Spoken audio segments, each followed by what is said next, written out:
I am Black business.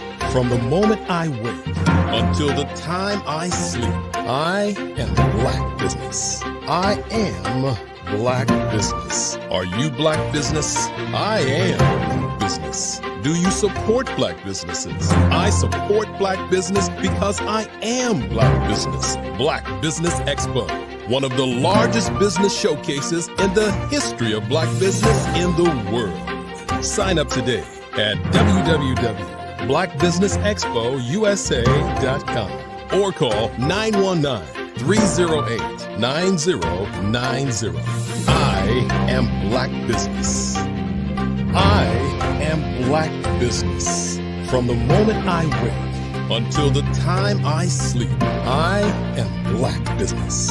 I am Black business. Are you Black business? Did you know that entrepreneurs all around the world just want to be seen, heard, and provide great service? Well, I know that there is an expo that's going on to help entrepreneurs all around the world do just that and much more. Hi, I'm Dr. Lotus Richey. I'm the CEO of Lotus Richey Life Coaching and Consulting, along with being the show host of the Lotus Richey Ignite Show, news you can use and bring who you are.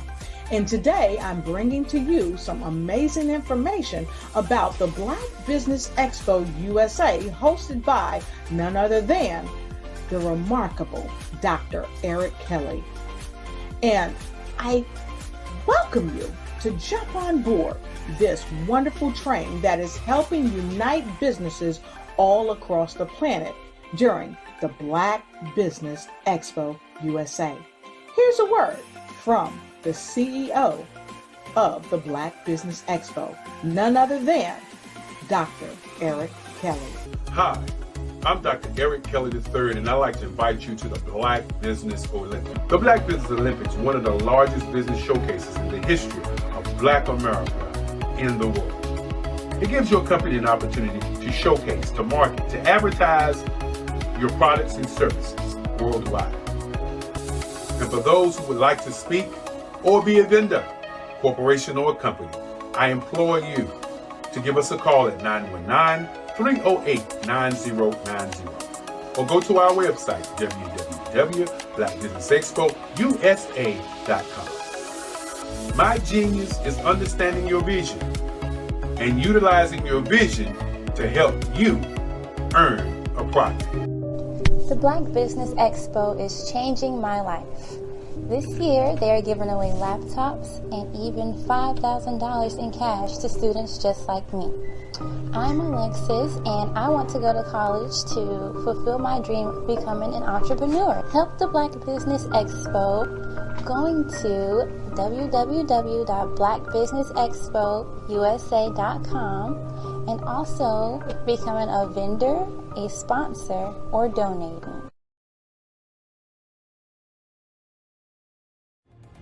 I am Black business. From the moment I wake until the time I sleep, I am Black business. I am Black business. Are you Black business? I am Black business. Do you support Black businesses? I support Black business because I am Black business. Black Business Expo, one of the largest business showcases in the history of Black business in the world. Sign up today at www.blackbusinessexpousa.com or call 919-308-9090. I am Black business. I am Black business. From the moment I wake until the time I sleep, I am Black business. I am Black business. Are you Black business? I am business. Do you support Black businesses? I support Black business because I am Black business. Black Business Expo, one of the largest business showcases in the history of Black business in the world. Sign up today at www.blackbusinessexpousa.com or call 919-308-9090. I am Black Business. I am Black Business. From the moment I wake until the time I sleep, I am Black Business. I am Black Business. Are you Black Business? I am Black Business. Do you support Black businesses? I support Black business because I am Black Business. Black Business Expo, one of the largest business showcases in the history of Black business in the world. Sign up today at www.blackbusinessexpousa.com or call 919-308-9090. I am Black Business. I am Black Business. From the moment I wake until the time I sleep, I am Black Business. I am Black Business. Are you Black Business? I am Black Business. Do you support Black businesses? I support Black business because I am Black Business. Black Business Expo, one of the largest business showcases in the history of Black business in the world. Sign up today at www.blackbusinessexpousa.com or call 919-308-9090. I am Black Business. I am Black Business. From the moment I wake until the time I sleep, I am Black Business. I am Black Business. Are you Black Business? I am Black Business. Do you support Black businesses? I support Black business because I am Black Business. Black Business Expo, one of the largest business showcases in the history of Black business in the world. Sign up today at www.blackbusinessexpousa.com or call 919-308-9090. I am Black Business.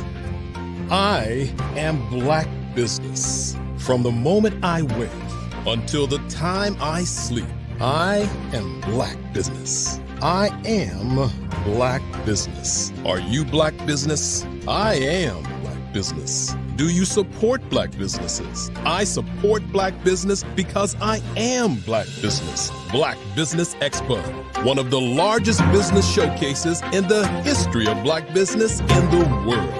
Sign up today at www.blackbusinessexpousa.com or call 919-308-9090. I am Black Business. I am Black Business. From the moment I wake until the time I sleep, I am Black Business. I am Black Business. Are you Black Business? I am Black Business. Do you support Black businesses? I support Black business because I am Black Business. Black Business Expo, one of the largest business showcases in the history of Black business in the world. Sign up today at www.blackbusinessexpousa.com or call 919-308-9090. I am Black Business. I am Black Business. From the moment I wake until the time I sleep, I am Black Business. I am Black Business. Are you Black Business? I am Black Business. Do you support Black businesses? I support Black business because I am Black Business. Black Business Expo, one of the largest business showcases in the history of Black business in the world. Sign up today at www.blackbusinessexpousa.com or call 919-308-9090. I am Black Business.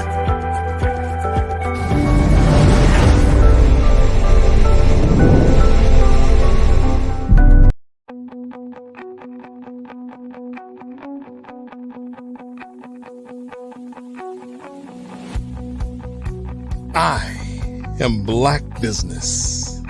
From the moment I wake until the time I sleep. Yes, I am Black Business.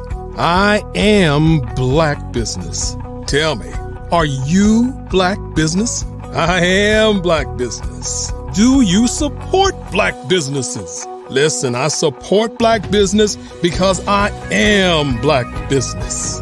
Black Business Expo, one of the largest business showcases in the history of Black business in the world. The world! Sign up today at www.blackbusinessexpousa.com or call 919-308-9090. I am Black Business.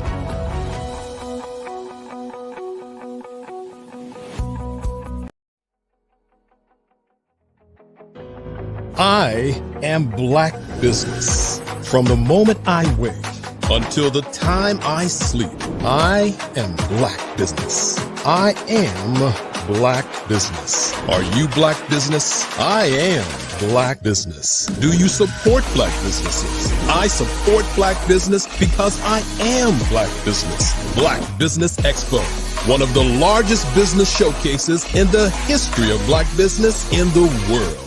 Sign up today at www.blackbusinessexpousa.com or call 919-308-9090.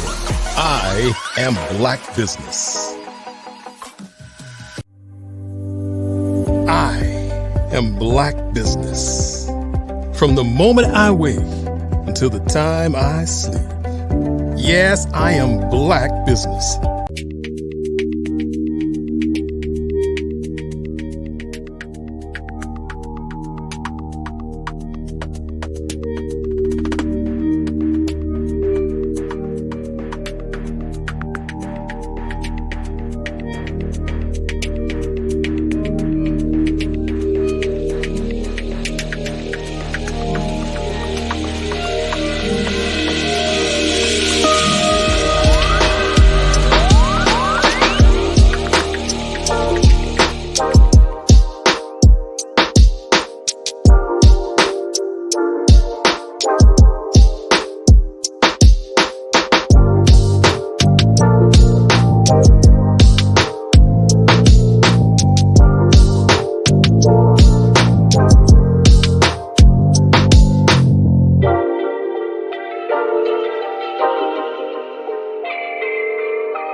I am from Washington, D.C., but I was raised in Durham, North Carolina.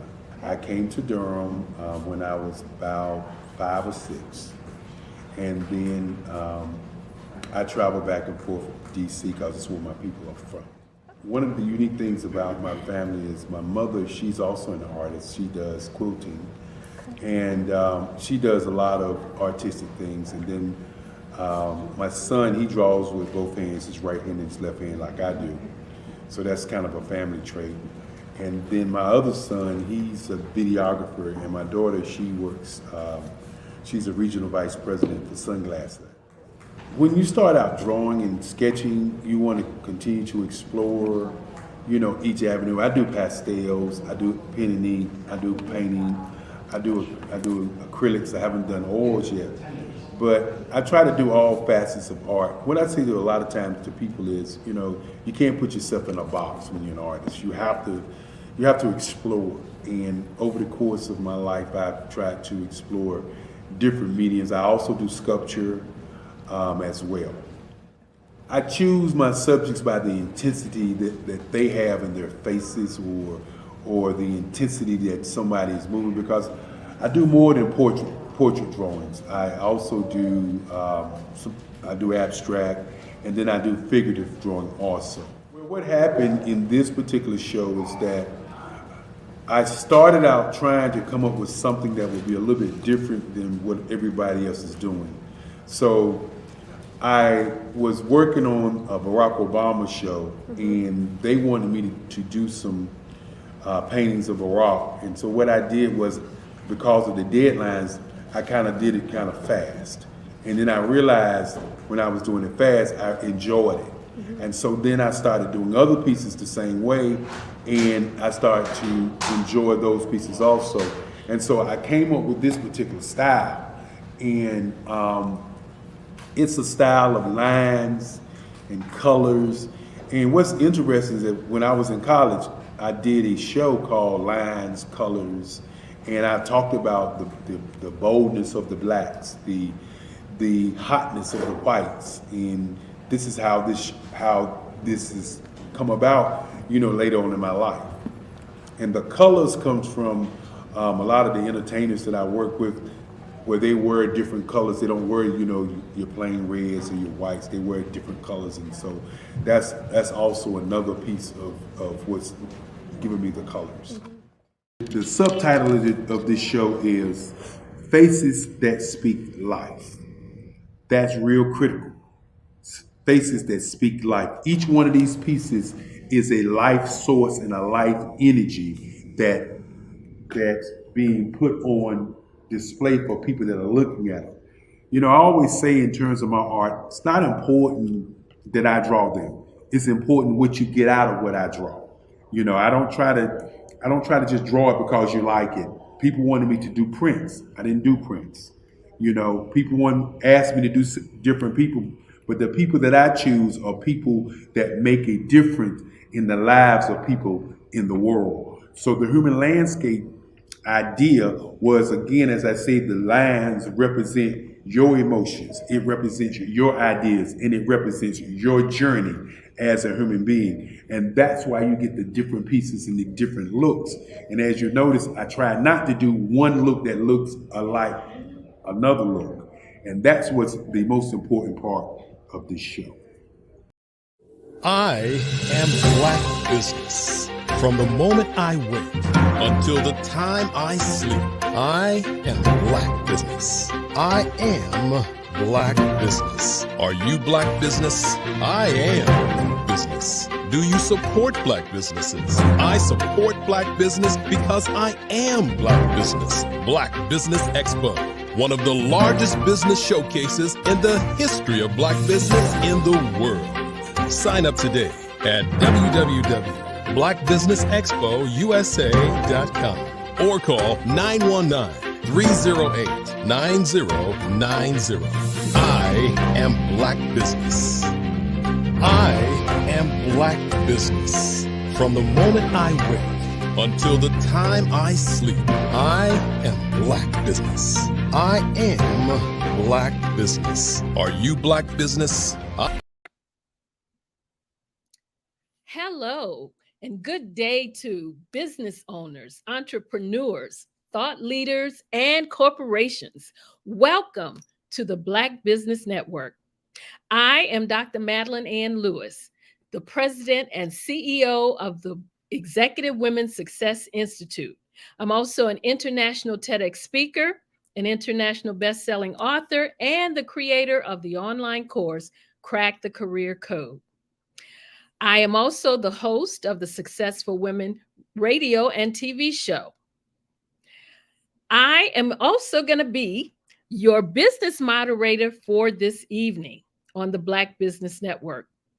The Black Business Network is a 24-hour business network showcasing Black business owners, entrepreneurs, and thought leaders worldwide. We have speakers from North Carolina, London, Singapore, Africa, Japan, and cities all over the United States. The Black Business Network is a global community sharing its business knowledge to empower, inspire, and educate businesses about business. Well, today's speaker is Reverend James Allen, and his topic is going to be Beyond the Walls of the Church. Reverend James Allen is the senior pastor and founder of Harvest of Hope Christian Center. After serving in North Carolina for years, Pastor Allen was called to serve his hometown of Canton back in 2019. Since arriving, his mission has been to empower ordinary people to do extraordinary things by making them disciples for Christ. I bring to you this evening Reverend James Allen. Hey, good afternoon, everybody. Greetings. Welcome to the Black Business Network. And I'm going to let you take it over. And as always, genius is common, and I'll see you on the other side. Well, wow. Al, how awesome is that? Thank you so much, Dr. Madeline. And thank you also to Dr. Eric Kelly III and this beautiful program and platform that he's created here. I am, as was said, Pastor James Allen, senior pastor here at Harvest of Hope Christian Center and campus in Canton, Mississippi. And we are a church that goes beyond the wall. The idea is very simple and it's very, very, very important that we understand and the concept by which we as a church should function. You know, the purpose of the church, and I think everybody knows and agrees, is to win souls for Christ. We do that on a weekly basis, a daily basis, an hourly basis. That is what we do as a church. However, we have learned that the church must grow beyond the walls if it is to impact the lives of people in the way that we're supposed to. Jesus said he came so that we may have life and have it more abundantly. And I believe that part of us attaining that abundant life is understanding the role of the church outside the walls of the building. So what do we do here at Harvest of Hope? What are we all about? What's the why as to our existence? I believe, other than winning souls for Christ, it is to empower ordinary people to do extraordinary things. To do that, we must give them tools to work with. We must give them wisdom, to knowledge to work with, and wisdom to apply that knowledge. So many of the things we do here centered around the Word of God. It has to be because we're a church, but it also needs to be centered around application and impacting people's lives every single day. There are several programs that we have here at Harvest of Hope, but we want to focus today on three areas that we believe typifies and exemplifies what we do beyond the walls of the church. The first one, of course, I think is very huge, very important, is we have money management, Thrive Money Management workshops or entrepreneur ministry. What does that look like? Okay. What we do is we want to train people how to manage and keep their own money. You know, it's amazing that we go out and we work every day for someone else to make money, and then they pay us. We don't allow our money to make money. We've got to learn how to use our money effectively and use it proficiently so that we can reap something at the end of the day. Of course, we teach them budgets. What is so important about budgets? If you can't account for the money that you receive, then you won't be able to use it adequately or use it wisely. Budgets allow people to, beyond the walls of the church, to go and invest in other areas. It allows them to go and buy into other areas of their life other than the church. So it's important to understand budgeting. Another part of budgeting is understanding the concept of who gets paid first and foremost. Of course, people always want to get paid, but do you pay yourself for doing the work that you do? After all, you are employed by you. It is you who has to get up every morning, has to go into the work, into the office or wherever it is you go. And then when you get paid, do you pay you so that at the end of the day, when you can't go anymore, you've got something to live on? We teach people how to understand that As Christians, it is important for us to give back to God that which belongs to him. Another subject, another time. However, it is a part of budgeting. Do we teach people to save? How do you make sure that you have adequate savings in your home in case something breaks down and you can't function for 6 to 9 months? Do you have enough in savings to carry you over that period of time?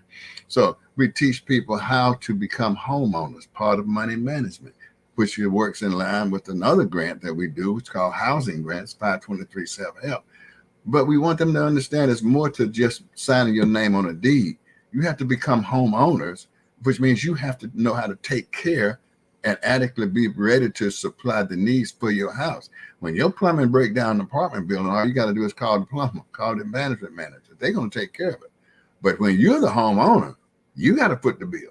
So we need to know how to set aside funds for repairs and for services that are going to eventually come around, because trust me, it is going to happen. So we want you to be financially ready, prepared, not only just in numbers, dollars and cents, but also in your state of mind to understand that these things are going to happen. We need to be prepared for when they happen. By doing these things outside the walls of the church, we allow you to come to church with a central focus. You don't have to come to church with beat down about, I got a bill to pay and I can't meet. Come to church and praise God, which is why you're coming. That's one of the reasons you're here. So another part of our money management workshop is to teach people the value of insurance. You know how many people do not have not just only health insurance, but life insurance? Me personally, I don't think it's anything worse than a family losing a loved one and then it got to go GoFundMe page so that they can take care of the funeral expenses for a loved one. I think we ought to be able to put all those things in place. And we teach that the value of it. Do you just go out and buy a life insurance policy? So I got life insurance. Or do you look and search the market? Is there a term policy? Is that a whole life policy? Which one works best? How do I best get a bang for my dollar so that at the end of the day, I can use those funds as I need them as necessary? So there's a difference. They need to know the difference. We need to teach people the value of taking their funds and investing in them. I know the stock market ain't the time to go there right now, and I wouldn't suggest to anybody that you go today. But should you have gone in the past, you may have something to lean on in a season such as this.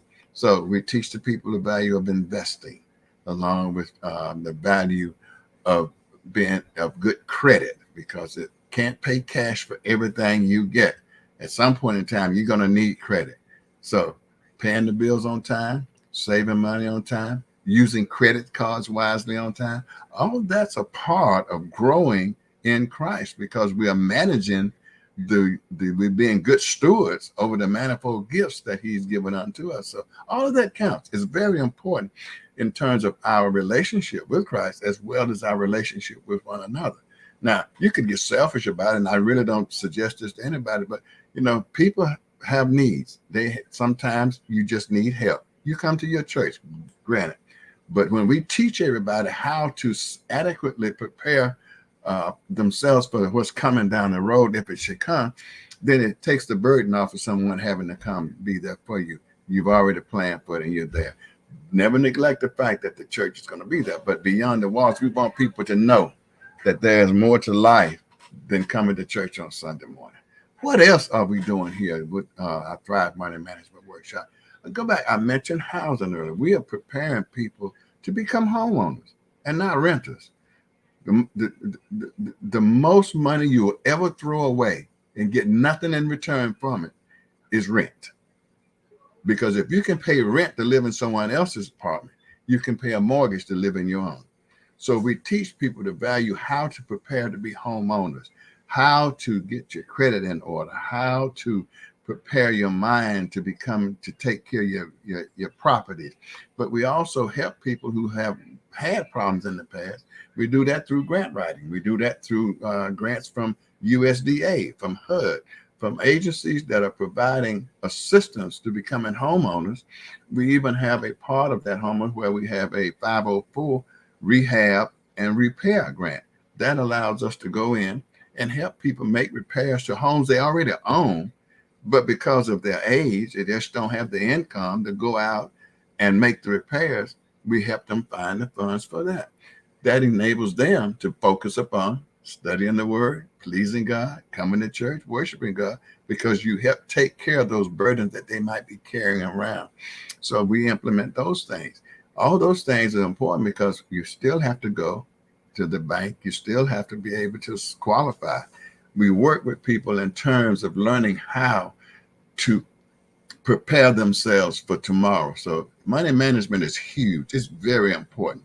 How can we become good stewards over what God has blessed us with if we expect God to give us more, if we don't be good stewards over that which he's already given us? When God can trust you with a little, believe me, he will trust you with a lot. If you think you're happy living in a 2-bedroom apartment, try living in a 2-bedroom house where you make the rules. Okay? I also understand that when more than home ownership, it's not just about paying the mortgage. You know, you got to pay those other things as well. So it's all a part of what we do beyond the walls of the church. Understanding that we try to take away the burdens that most people carry every day. And we do that teaching the word of God that inspires people to live in purpose. That's what we do at Harvest of Hope Christian Center. Now, there's another segment of what we do because we are a tripod person. We're not only just spirit. God takes care of that. We're not only just mind. We try to keep that focused on him, but there's the body also.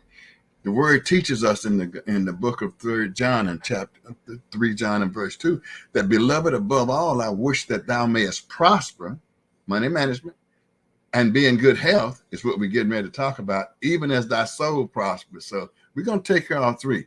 What are we looking at? Here at Harvest of Hope Christian Center, we are implementing,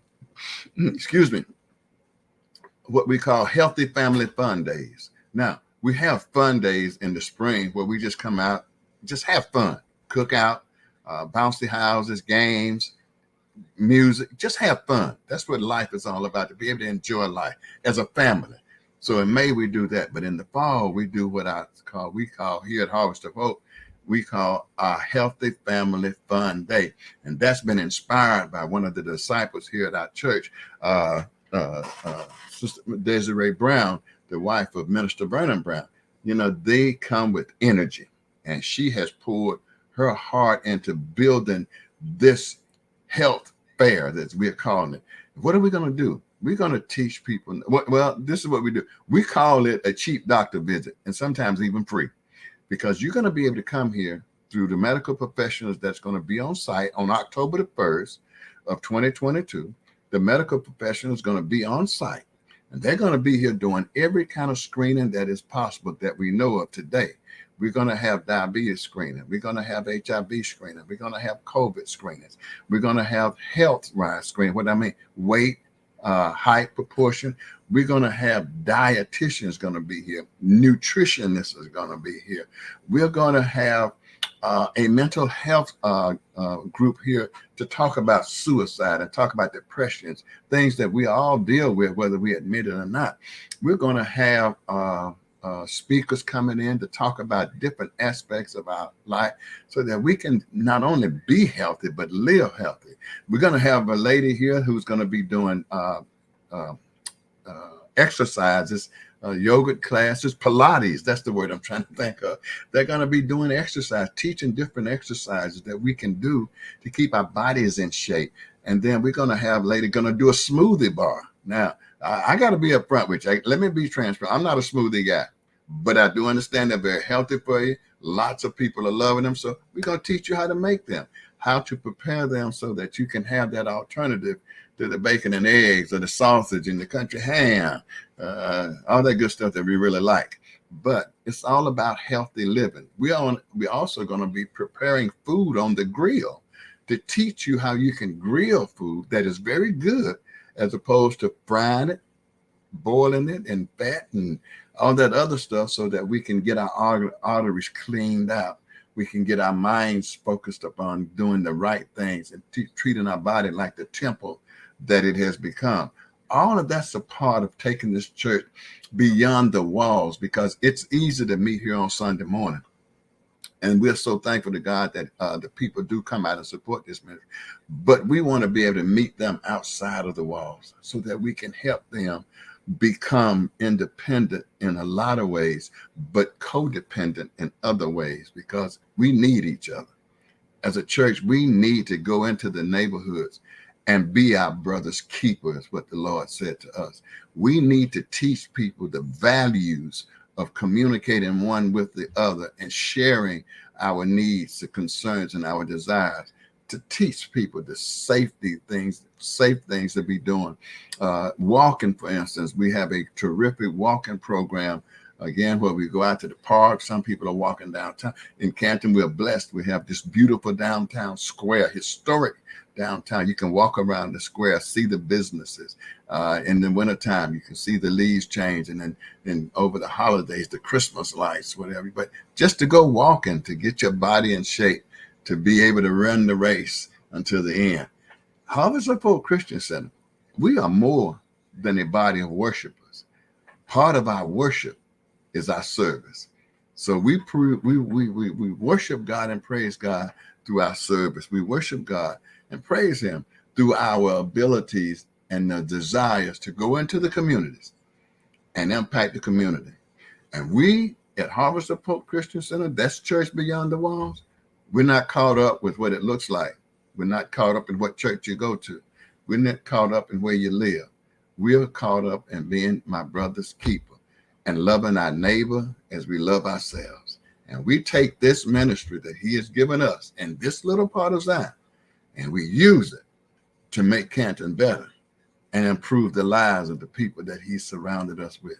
It's a beautiful thought to know that when you lay your head down at night, you've impacted somebody in a good way, simply because you took the church beyond the walls and we allowed the church to be the church that Christ talked about.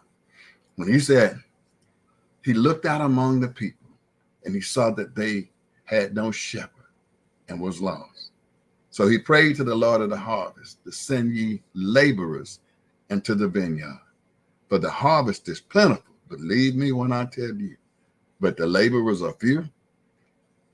That's why we go. That's why we do what we do. Believe what we believe. The church beyond the walls. And the walls, wow. We have no limit to how far we can go. We stand on the mandate of two scriptures, or on the many scriptures, but in this church beyond the walls, we talk about number one. Jesus said, if we believed in him and the works that he did, greater works shall we do. The Bible says Jesus never traveled more than 3 miles from home. In a blink of an eye, we can travel 300,000 miles around the world. Also, it says that we are to love our neighbors as ourselves. And to do that, you need to get beyond the walls of the church. Man, I'm so happy to be a part of this. I'm so thankful that God blessed us and allowed us to be a part of such a movement as the Black Business Network. Because trust me when I tell you, genius is indeed common. And we have a lot of it roaming through this world, thanks to the Black Business Network USA. We so thank you. Thank you for the opportunity to share with you. Thank you for the privilege just to come before you. And I pray that if you want to get in touch with me or anyone here at Harvest of Hope Christian Center, you can reach us by going to our website, www.harvestofhopems.com, or you can download our app.harvestofhopems.com, or you can hit me up on the email, jallen137@gmail.com. Now, here's the best part. You want to talk? Give me a call, 919-272-7063. And I promise you, I ain't Jesus, but I will accept your call like he does. Holler at us. Thank you so much. We so love you. Reverend Allen, thank you so much for sharing your wisdom with us and also your genius. Now, I know you talked about a lot of things that you all do out, beyond the walls of the church.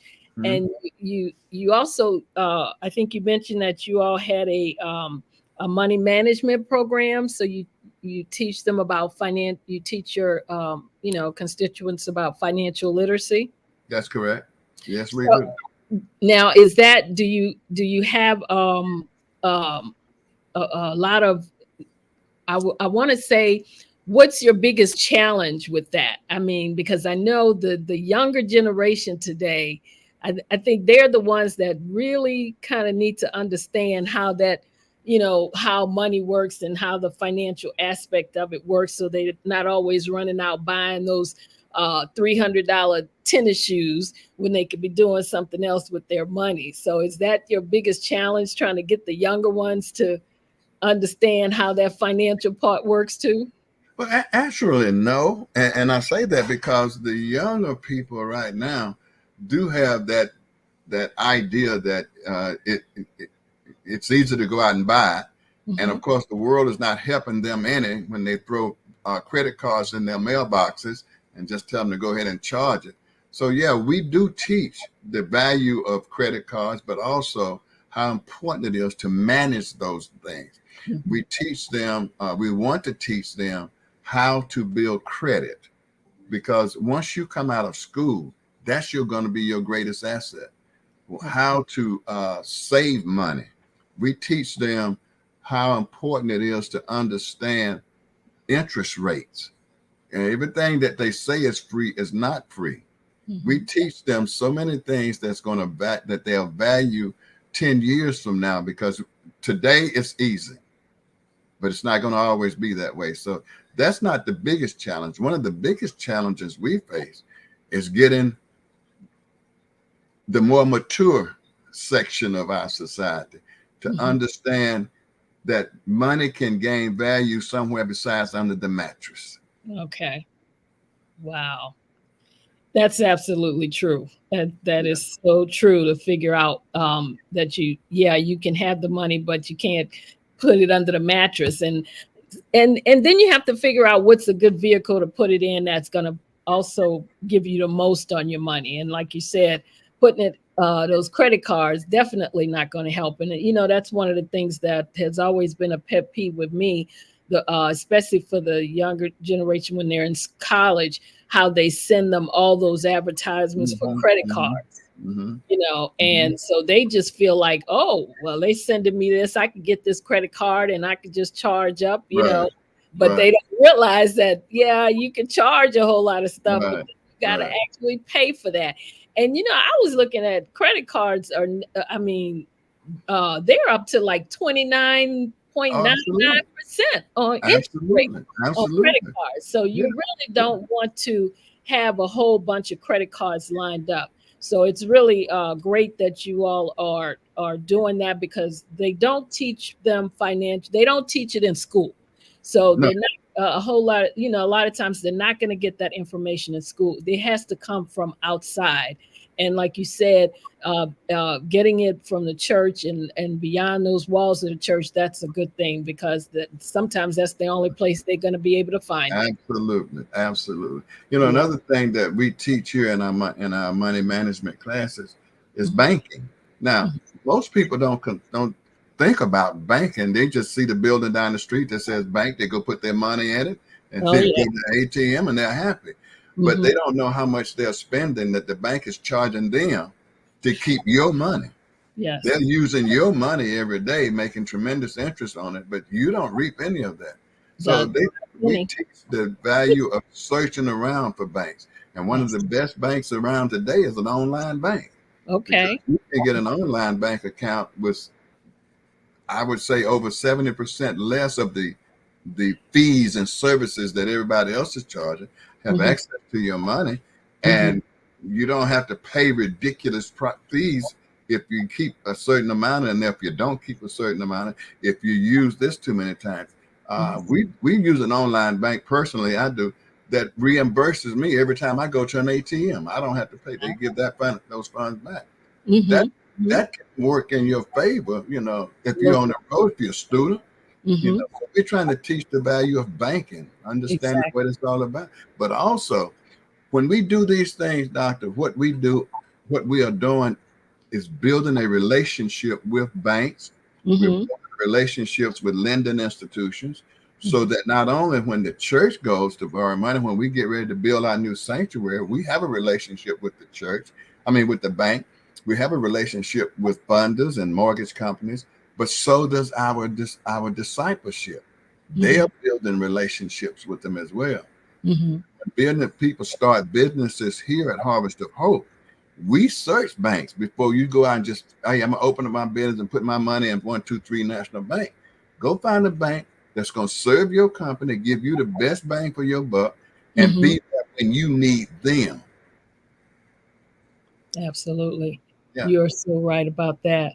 Wow. And of course we know that banks don't, a lot of them don't pay a lot of interest rate on your money. No. As you said, they use your money, but they don't give you a lot of return on your investment into putting it in their banks. No, But, no. yeah. So tell us again, I know that you told us how the viewers can reach out to you, but let us know again if someone wanted to reach out to you to find out more about what you're doing.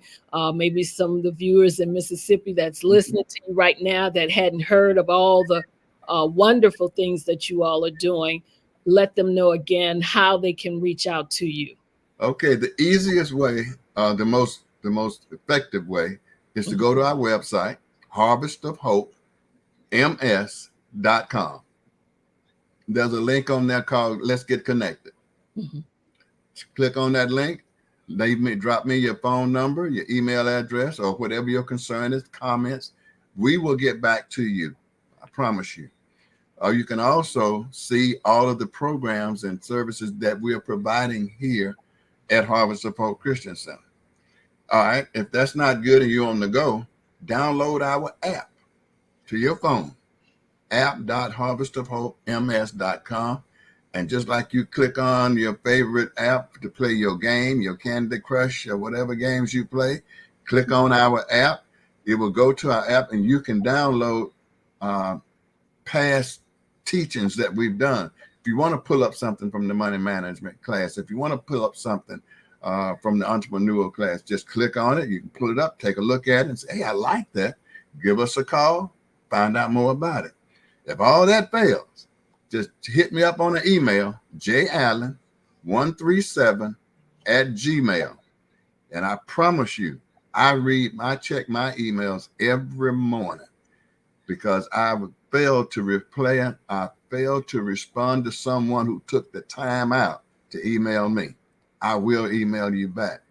Or you can give me a call, 919-272-7063. If for any reason you don't get me, leave me a message. I promise you, I will return your call. And we know that you will. Thank you so much, Reverend James Allen, for sharing again your wisdom and your genius with us. And as we know, and as you know, genius is common. And we'll see you on the other side. So again, we were listening to Reverend James Allen. Great wisdom, great nuggets that he shared with us. This is the Black Business Expo's mission, is to promote and raise funds for high school seniors going to college or K-12 entrepreneurs. This expo is a fundraiser for students. You may go to www.businessexpousa.com to donate to the scholarship fund, or use the Cash App that's on the screen right now below, $BBXUSA.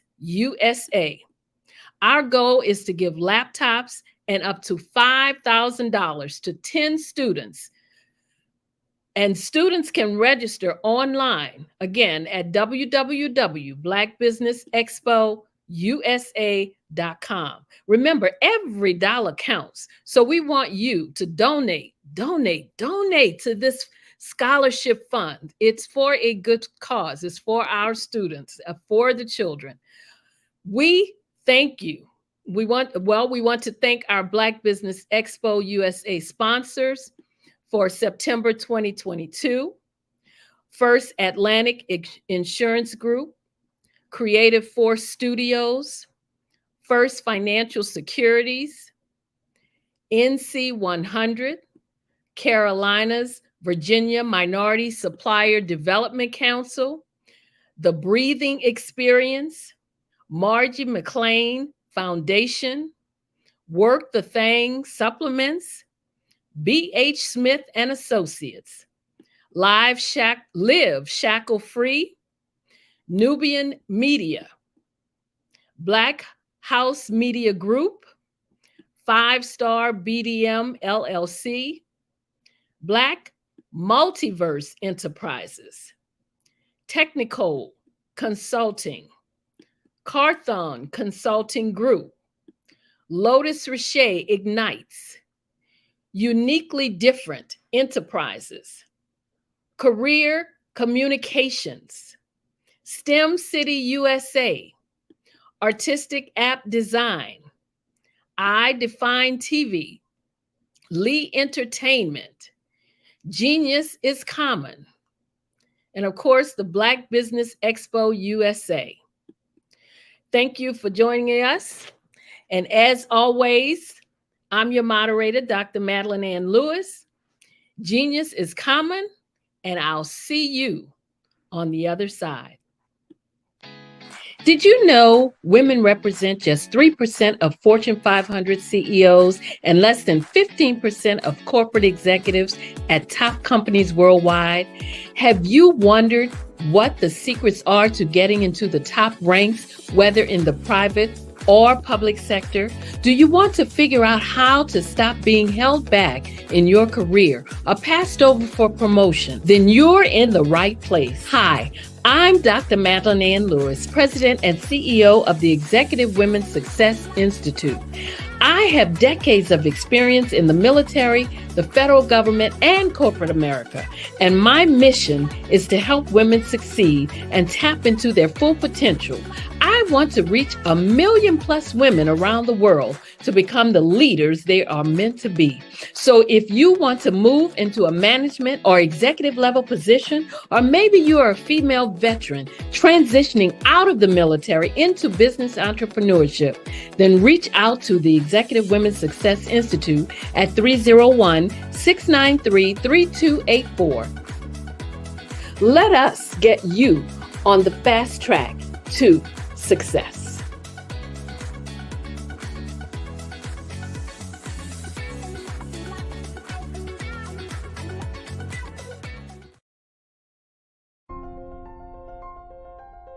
What if you could build your own city? A place where every child can find nurturing people to help them achieve their full potential. A place where every adult can access job training support, where health education is abundant, where social justice ruled the land. A place without limitations. Welcome. You have arrived at STEM City USA. It is what every city should be. A safe and trusted community where you find people and resources to help you become everything you are and beyond. STEM City is unlike anything you have ever experienced. It is a digital twin of the world around you, only better. STEM City is about energy and soul renewal. It is more than a digital world. You can almost feel the power of live cultural events, music, and theater.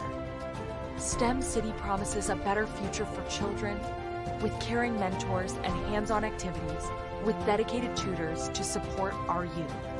STEM City is your passport to a healthy lifestyle with weekly events addressing our community's many issues. STEM City is your financial well-being with helpful information on wealth management, career advancement, job training, and so much more. STEM City is the community you deserve. It is the city where your dreams can come true. STEM City USA, a place in the sky that is accessible to all who reach for the stars.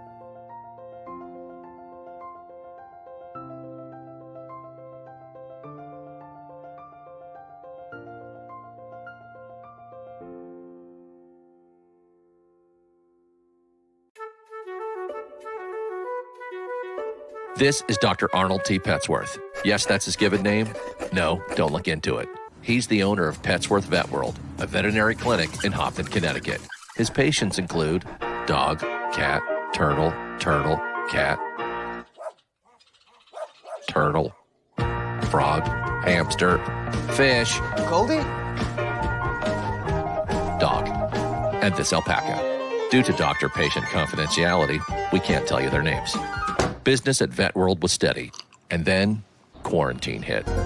Neighbors on every lane, drive, and even a few cul-de-sacs brought new four-legged friends into their homes. Bunnies. Bunnies. You guys are so cute. Bunnies. You are so cute. Bunnies. You're so cute. Bunnies everywhere. A lifelong lover of Laporte, Dr. Petsworth welcomed these new patients with open arms. Hi, how you doing? How is she? Did you meet Jackie? Jackie, Barbara, Jackie? This is Betsy. The only problem? Okay. There were more appointments than he could manage. Yes, I'm gonna get to you. Give me a second. We're gonna get you in real soon. Don't worry, all right? And then...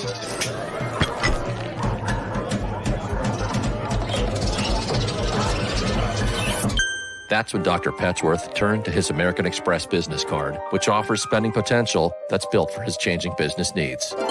He decided to hire a new assistant, Julio, who's actually more of a bird guy. But that's just between us. And with spending power built for business purchases, he used his card to furnish a new exam room with extra tail space. Together, Dr. Petsworth, Julio, and American Express Business made sure all the pets of Hompton got the love and care they deserved. All right, Julio, man, that was great, man. And everyone was happy. Especially these guys. Get the card built for business by American Express.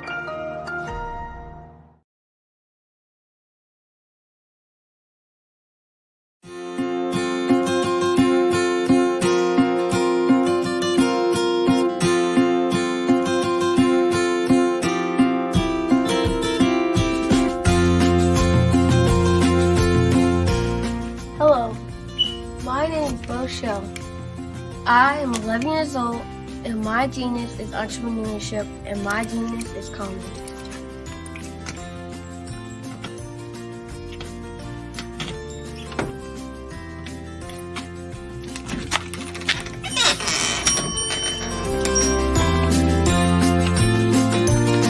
I have been hard at work, and my genius said at the age of 8 when I asked my parents to buy me an ice cream cart for my 8th birthday. Why?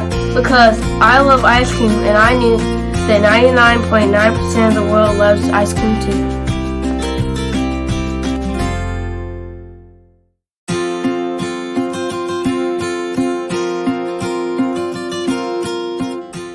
I started my business because I wanted to make my own money, give to my school's missionary, help my family, and buy my own toys.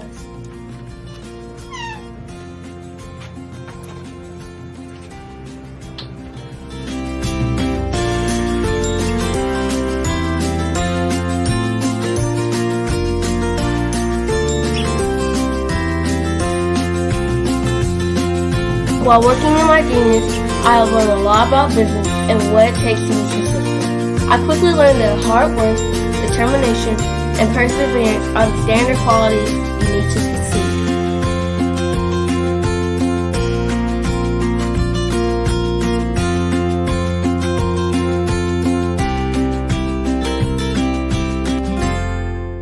However, in my 4 years as a business owner, I have learned things that you can't learn from a book, like the true meaning of customer service. Great customer service is how you sincerely say thank you to each person who spends their money with you.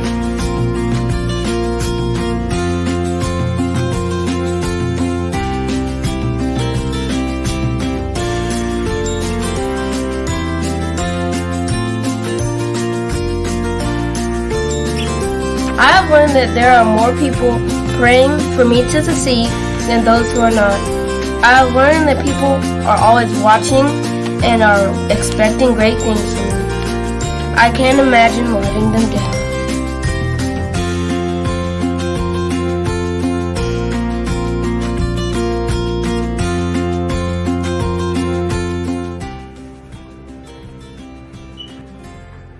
I have learned that I must lift as I rise, and that I must be my brother's keeper.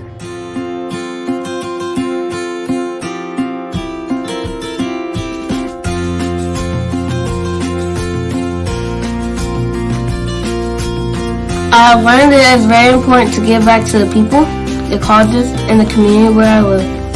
I have also learned that once I become a billionaire, I will be well on my way to becoming a billionaire and to changing the world by providing jobs and opportunities to others.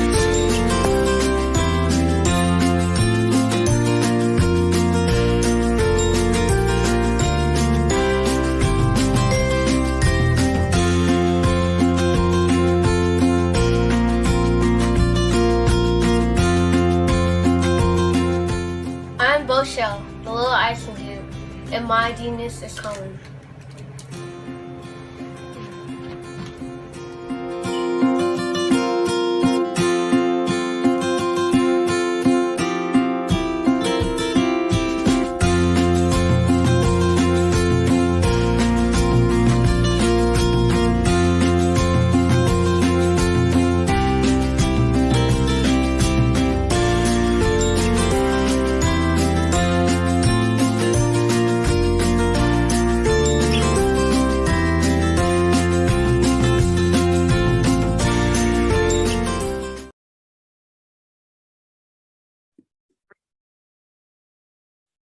Hello, I'm Dr. Madeline Ann Lewis, President and CEO of the Executive Women's Success Institute. And my genius is helping women accelerate the path to success. You know, I was blessed to have strong women in my life who encouraged, motivated, and pushed me to do my best and to never even think about giving up on my dreams. So I say to women, we must show up to rise up. We have talents and potential, but who will see them if we don't speak up and get noticed? I know that women are a tremendous resource on this planet, and there is nothing more fulfilling than helping a woman tap into her full potential. I do this because I want to be a part of helping as many women as I can to show up, to rise up. I do this because genius is common. I am Black Business. From the moment I wake until the time I sleep, I am Black Business. I am Black Business. Are you Black Business? I am business. Do you support Black businesses? I support Black business because I am Black Business. Black Business Expo, one of the largest business showcases in the history of Black business in the world. Sign up today at www.blackbusinessexpousa.com or call 919-308-9090. I am Black Business. I am Black Business. From the moment I wake until the time I sleep, I am Black Business. I am Black Business. Are you Black Business? Did you know that entrepreneurs all around the world just want to be seen, heard, and provide great service? Well, I know that there is an expo that's going on to help entrepreneurs all around the world do just that and much more. Hi, I'm Dr. Lotus Roche. I'm the CEO of Lotus Roche Life Coaching and Consulting, along with being the show host of the Lotus Roche Ignite Show, news you can use and bring who you are. And today I'm bringing to you some amazing information about the Black Business Expo USA, hosted by none other than the remarkable Dr. Eric Kelly. And I welcome you to jump on board this wonderful train that is helping unite businesses all across the planet during the Black Business Expo USA. Here's a word from the CEO of the Black Business Expo, none other than Dr. Eric Kelly. Hi, I'm Dr. Eric Kelly III, and I'd like to invite you to the Black Business Olympics. The Black Business Olympics is one of the largest business showcases in the history of Black America in the world. It gives your company an opportunity to showcase, to market, to advertise your products and services worldwide. And for those who would like to speak or be a vendor, corporation or company, I implore you to give us a call at 919-308-9090 or go to our website, www.blackbusinessexpousa.com. My genius is understanding your vision and utilizing your vision to help you earn a profit. The Black Business Expo is changing my life. This year, they are giving away laptops and even $5,000 in cash to students just like me. I'm Alexis, and I want to go to college to fulfill my dream of becoming an entrepreneur. Help the Black Business Expo going to www.blackbusinessexpousa.com and also becoming a vendor, a sponsor, or donating. I am Black Business. From the moment I wake until the time I sleep, I am Black Business. I am Black Business. Are you Black Business? I am Black Business. Do you support Black businesses? I support Black business because I am Black Business. Black Business Expo, one of the largest business showcases in the history of Black business in the world. Sign up today at www.blackbusinessexpousa.com or call 919-308-9090. I am Black Business. I am Black Business. From the moment I wake until the time I sleep, I am Black Business. I am Black Business. Are you Black Business? I am Business. Do you support Black businesses? I support Black business because I am Black Business. Black Business Expo, one of the largest business showcases in the history of Black business in the world. Sign up today at www.blackbusinessexpousa.com or call 919-308-9090. I am Black Business. I am Black Business. From the moment I wake until the time I sleep, I am Black Business. I am Black Business. Are you Black Business? I am Black Business. Do you support Black businesses? I support Black business because I am Black Business. Black Business Expo, one of the largest business showcases in the history of Black business in the world. Sign up today at www.blackbusinessexpousa.com or call 919-308-9090. I am Black Business. I am Black Business. From the moment I wake until the time I sleep, I am Black Business. I am Black Business. Are you Black Business? I am Black Business. Do you support Black businesses? I support Black business because I am Black Business. Black Business Expo, one of the largest business showcases in the history of Black business in the world. Sign up today at www.blackbusinessexpousa.com or call 919-308-9090. I am Black Business. I am Black Business. From the moment I wake until the time I sleep, I am Black Business. I am Black Business. Are you Black Business? I am Black Business. Do you support Black businesses? I support Black business because I am Black Business. Black Business Expo, one of the largest business showcases in the history of Black business in the world.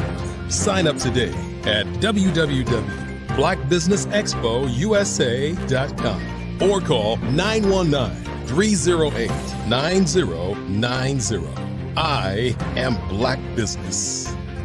I am Black Business. From the moment I wake until the time I sleep, I am Black Business. I am Black Business. Are you Black Business? I am Black Business. Do you support Black businesses? I support Black business because I am Black Business. Black Business Expo, one of the largest business showcases in the history of Black business in the world.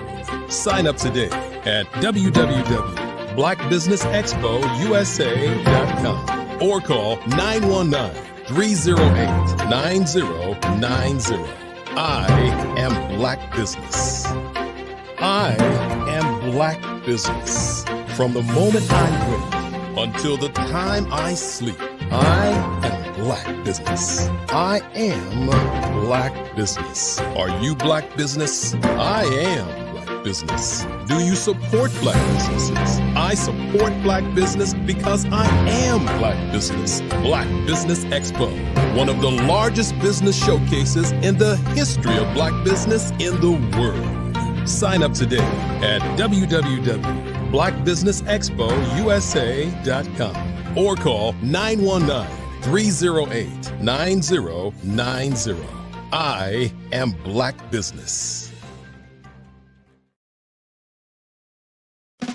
Hi, I'm Dr. Madeline Ann Lewis, host of the Successful Women Show, which airs every Friday at 7 p.m. Eastern Standard Time. Our mission is to help women accelerate the path to success. Women in the workplace, women in business, and women who aspire to become business owners, live their dreams, and reach their goals. So join us Friday at 7 p.m. Eastern Standard Time.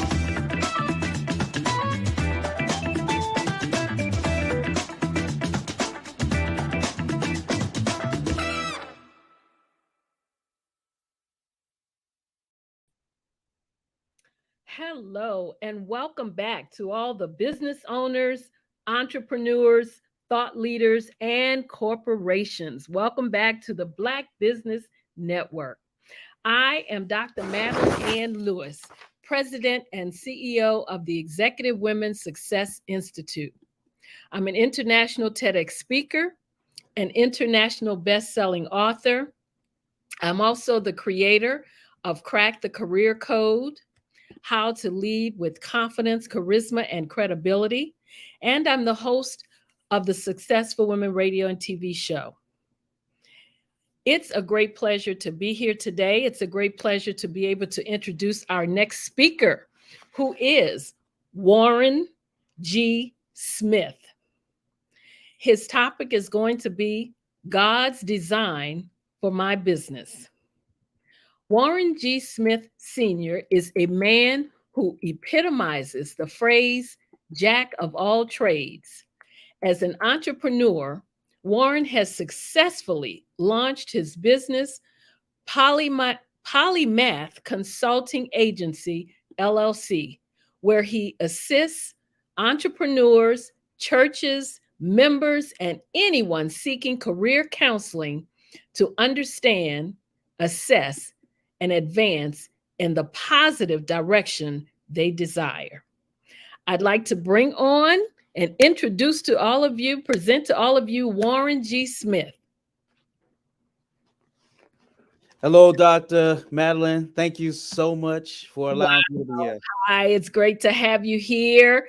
And I'm going to let you do your thing because, as we know, genius is common, and I'll see you on the other side. Thank you so much, Dr. Madeline, for that opportunity, for that great introduction. Hello to everyone out there here attending the Black Business Expo. I'm excited. My name is Warren G. Smith, as she said. What is my genius, right? I'll jump right into it. My genius is I can help you build your business, expand your business, and grow your business. And so as the lead consultant and the CEO of Polymath Consulting Agency, what I do is I assist all types of people who are looking for career counseling, business development, and even ministry training for different churches. Okay. And so Today, I want to talk not only about Polymath Consulting Agency, what the ways that I'm able to assist, but also want you to know what God's plan for your business is. Also, all right. And so, where I want to start is really just getting the opportunity to let you know that when it comes to your business, I found that God wants your business to succeed. It's right in the book of Psalms. He says, "You shall be like a tree that's planted by the rivers of water," meaning it's more than one stream of income. God desires for your business to be able to supply you with everything you need. For I heard him say it before. I, beloved, I wish that you would prosper in health, even as your soul prospers. So God's design for your business is to be successful.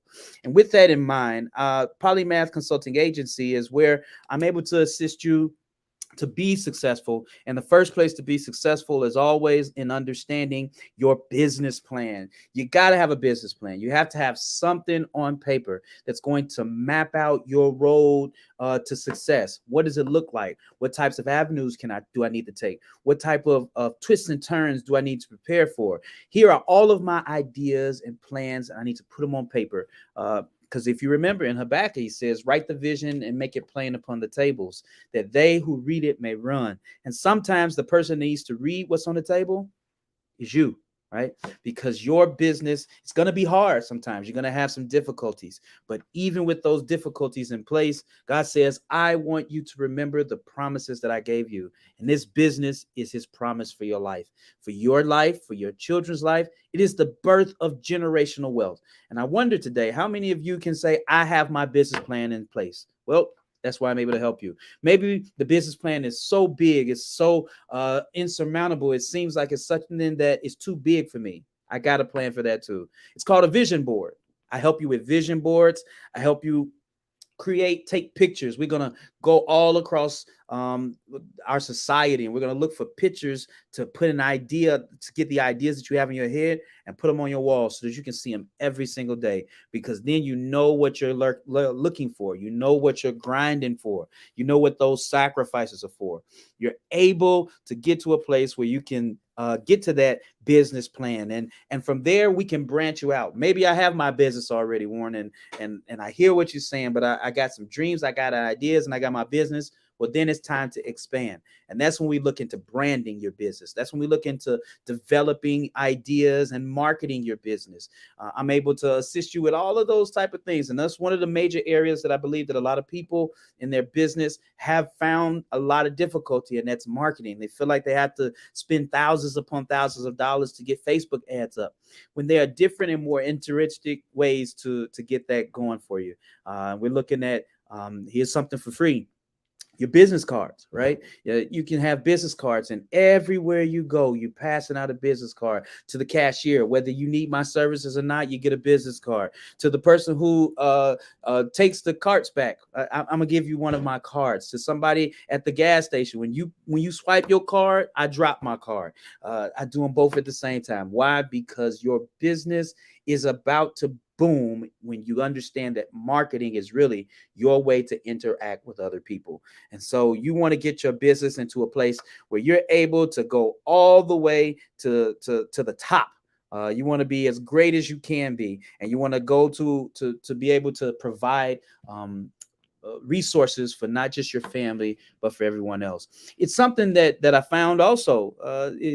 Everybody knows about Ruth and Boaz. And if you really slow down and think about it, Boaz had a business.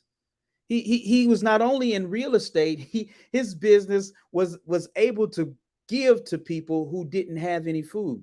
And that's where Ruth came in, right? And so we talk about looking for our Boaz, or we talk about the things that Ruth did or went through or had to go through in order to find her Boaz. But Boaz was hard at work. Boaz was building a business. He was building an empire. And even if you get an opportunity to really look at Ruth chapter 2, you'll see that the Bible says that when Boaz came from Bethlehem, but he was in Bethlehem, which means that his business was on the outside of the city.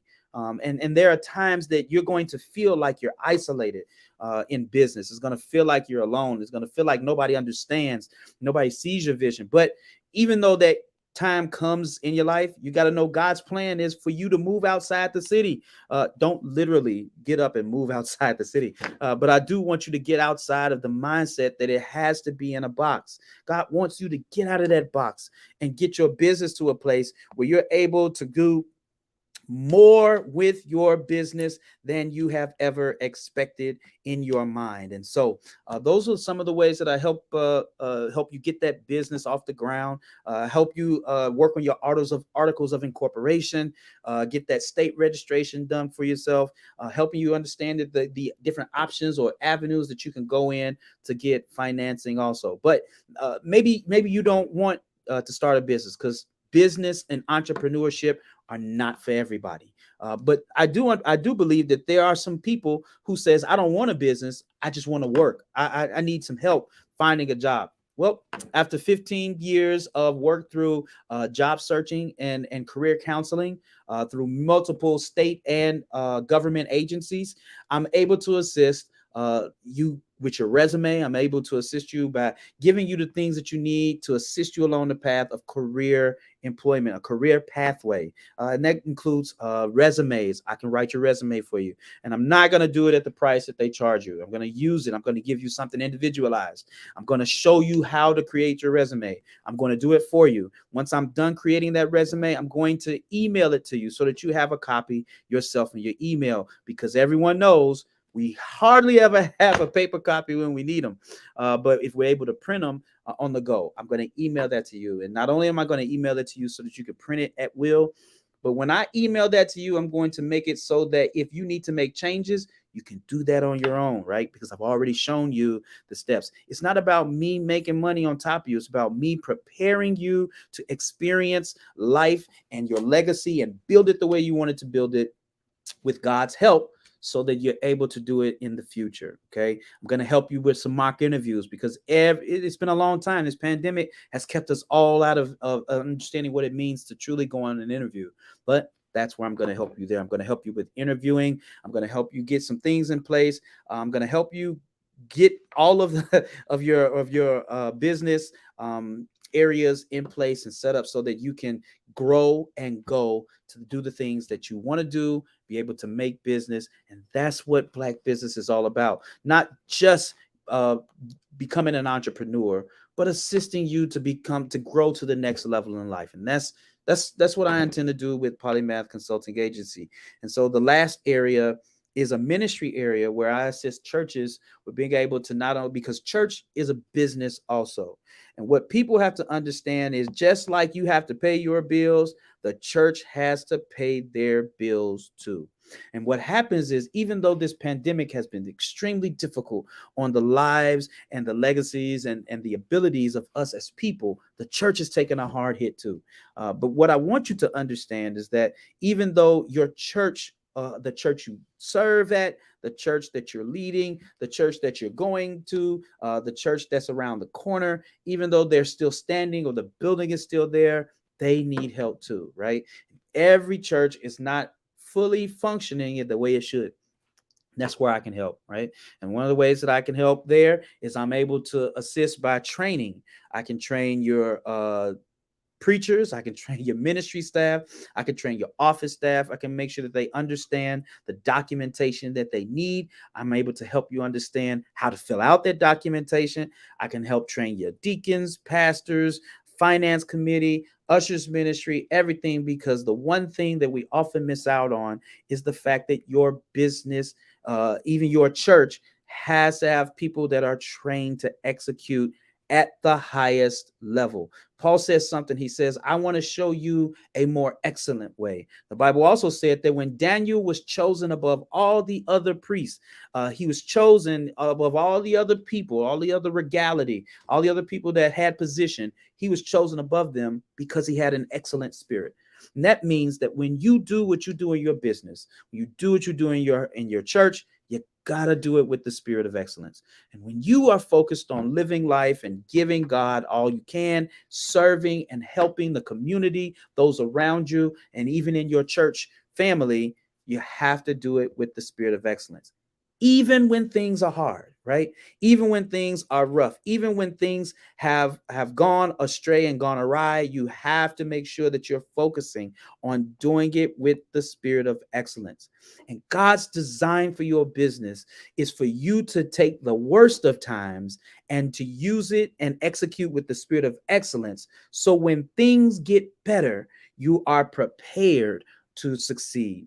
Here's something I want to remind you. You may not know it. In Jeremiah, the 32nd chapter, the Bible talks about how Jeremiah purchases a plot of land that is in the middle of a war zone. It's war going on. It's hectic. It's chaotic. He's in prison and purchases land. And what he does is he takes that land and all of the documentation, he buries it in the ground. And he buries it because there will come a time that a few chapters later that the people of God come back and they don't have anywhere to live. And he pulls up this plot, this piece, this ceramic pot that has all of his documentation in it, and he pulls it out of the ground. And now the people of Israel have a place, a foundation, somewhere to start and to build that they can call their own.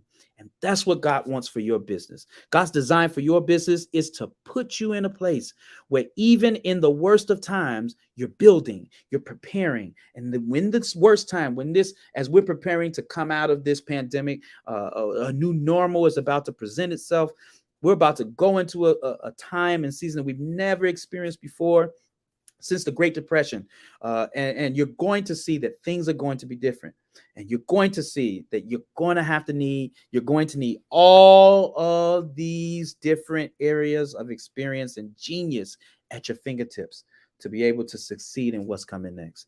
And so here at Polymath Consulting Agency, I want to encourage every youth, everyone that gets an opportunity to listen to this, not just to understand what I do, but understand that God's plan for your business is to succeed.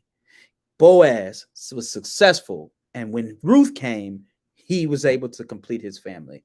And just like that, everywhere in the Bible, you see everyone had a job. Everyone was business focused. Jesus was the son of a carpenter, which means he learned the skills of carpentry, a trade, just like Paul was he learned the trade. Peter was a fisherman. He knew the trade. God's design for your business is to be an expert in something. And I suggest that you do that. And when you get an understanding of what God's design for your business is, as you become an expert in what he has designed for you to do, what you'll find is that God's plan for your business is to build generational wealth. You are the beginning of the excellence of your family. And all you have to do is step out and let your genius take you to the next level. So I hope today that not only will you get a deeper understanding of what I'm able to offer here at Polymath Consulting Agency, all the way in Gary, Indiana, I'm also able to help you across this nation. We can consult in person via Zoom or in a link, something like this. I take your ideas and refer them back to you and help you find out how we can put those in line. And then boom, I give you that package and you're good to go. From there, if you follow those steps, you will see the success and all of your successes come forward in a way that you had only imagined to be possible. Let me help you build your dream.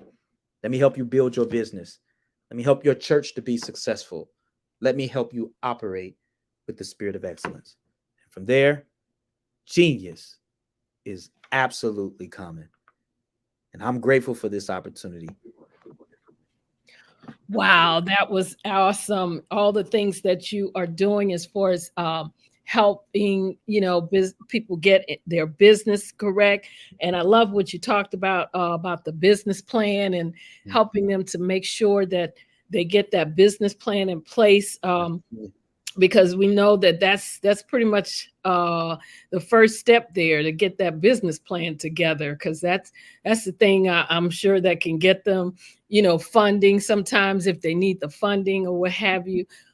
So do you all do, when doing the business plan, do you have a program that I think you said that you help them step by step with that? You have a program that will help them to literally write their business programs so that if they, once they put it together, like I said, they may be able to submit it to go to a bank or something to get funding with it? Absolutely. What we do is we sit with you and we sit down together. We do have non-disclosure forums. So when I say we gonna take it, it ain't mean we gonna take it, right? We're going to sit down and we're gonna get that information together with you. And what we do is we take the idea and we try to build that framework with you. And so then we set up your business plan so that it is already prepared for any company, any bank, or any financing opportunities that you may have, whether it be grant funded, whether it be banking, whether it be private or public sector, any type of funding. When that business plan is done, you're going to be able to just submit it. And it's going to have all of the necessary parameters.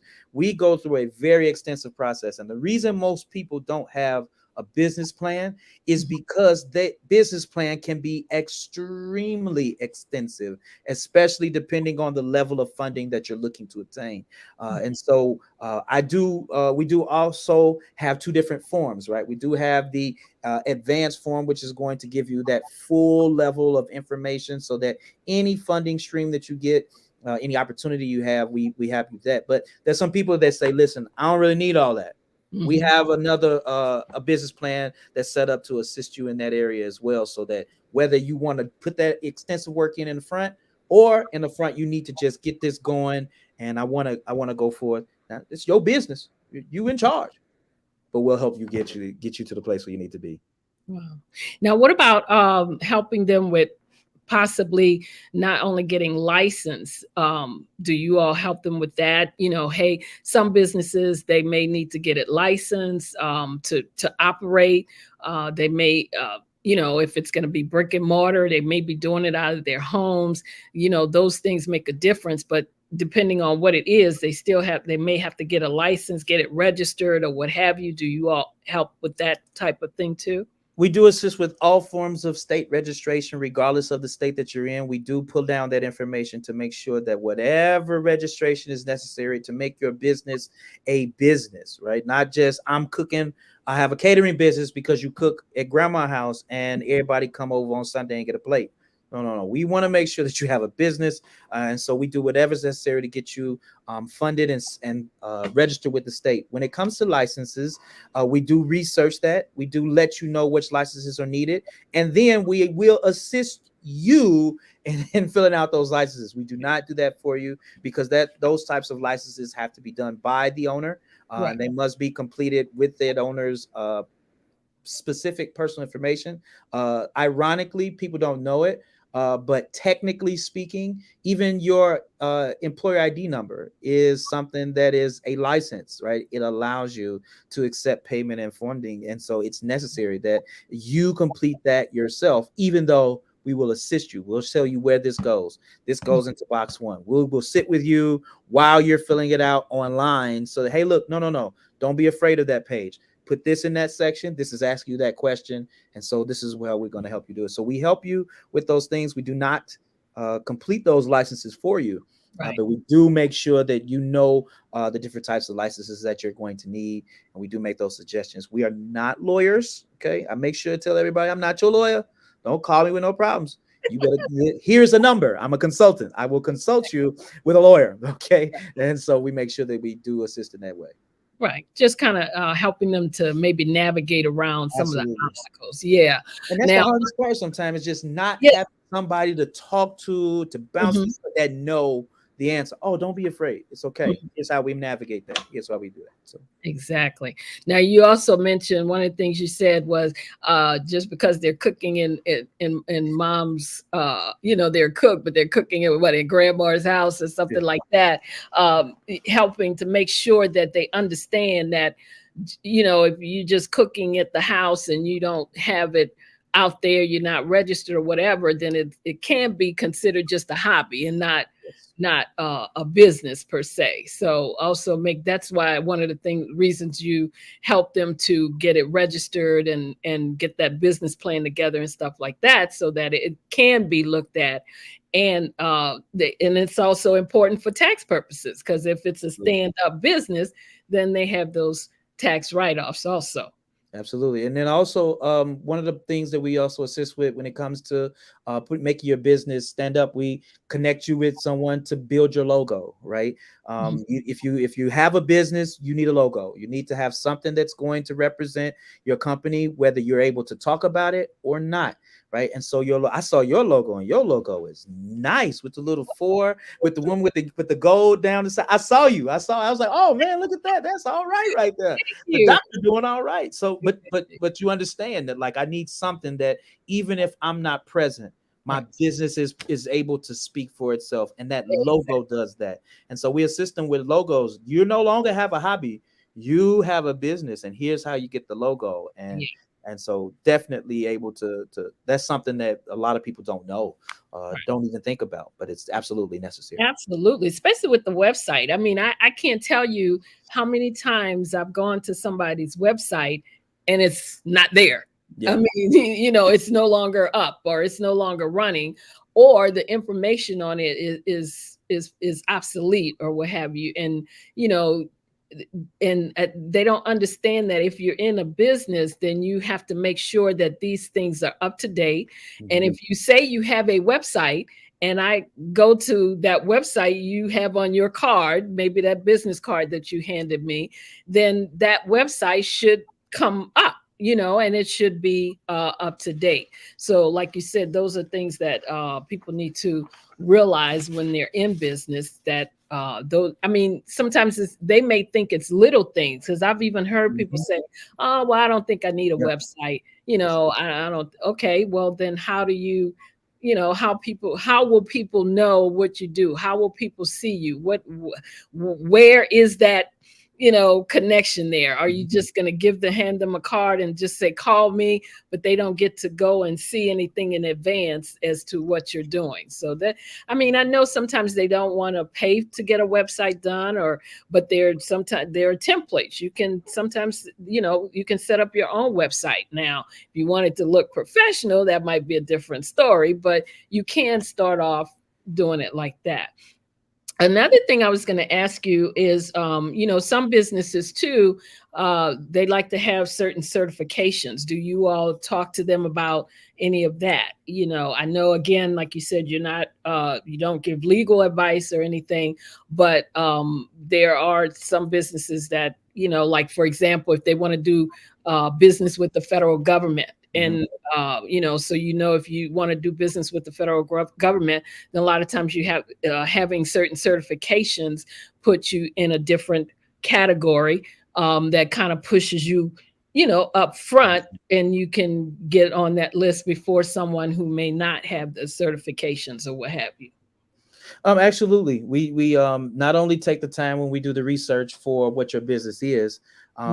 Maybe you have a business that's already going. Maybe you don't need me to help you start off, but you, just like you said, you're looking to grow up a level. You want to go up to the next plateau. Well, you sit with us. We give you that. You give us that information, and from there, we show you how to get connected with grant.gov and making sure that we get grants.gov and get you that one. Like I saw yours is to help women, right? And so one of the best things, if you're looking for grant funding at the next level, and I'm only using you because you know this, so but the only way to assist to at the next level would be to get the certification that you're a woman-owned business, right? And so you get that certification. Yes, absolutely. And so when you know those things, because I've had the opportunity to kind of go through it and listen and hit those walls of failure, to stand back up afterwards, I'm able to help them understand, hey, listen, you're a woman, we can get you that one. You're also a Black woman, that's the minority one. So you can get 2 certifications that's going to move you up that bracket, not just one. And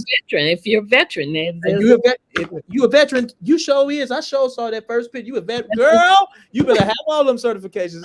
And what it does is it makes sure that it prepares you, and it gives you the opportunity for the federal government, who is required to give money specifically to people like you, right? And so that's kind of gives you a little bit of a leg up. Of course, you have to do what you need to do to get, but you still have that, you kind of have that leg up when you have those certifications to be able to do that. So you're absolutely right.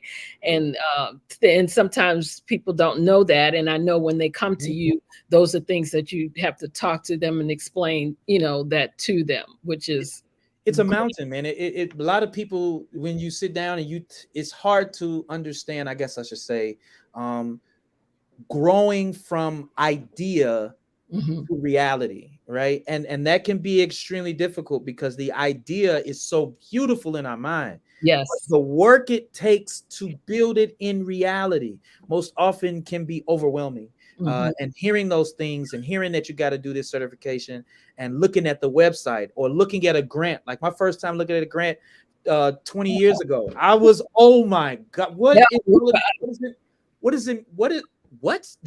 I supposed to do? Yes. Here I am 20 years later, able to look at a grant, understanding the language, understanding how to say it, knowing what to put in and what not to, knowing even the smallest things, like I cover a county, right? But they don't want you to say you covered the county. They want you to expand what areas are in the county that will help you be able to obtain those funding and assistance from not just the federal government, but any grant or any way of a scholarship or things like that you can obtain. It's about being able to expound it in the proper way. And so that is where I come in, like where Polymath comes in, being able to be that partner with you as you succeed, right? And it's never about us, hey, look what we did. It's always it's work in the shadows, having somebody to assist you with. I do want to throw this in because you said something that's really one of the major things that I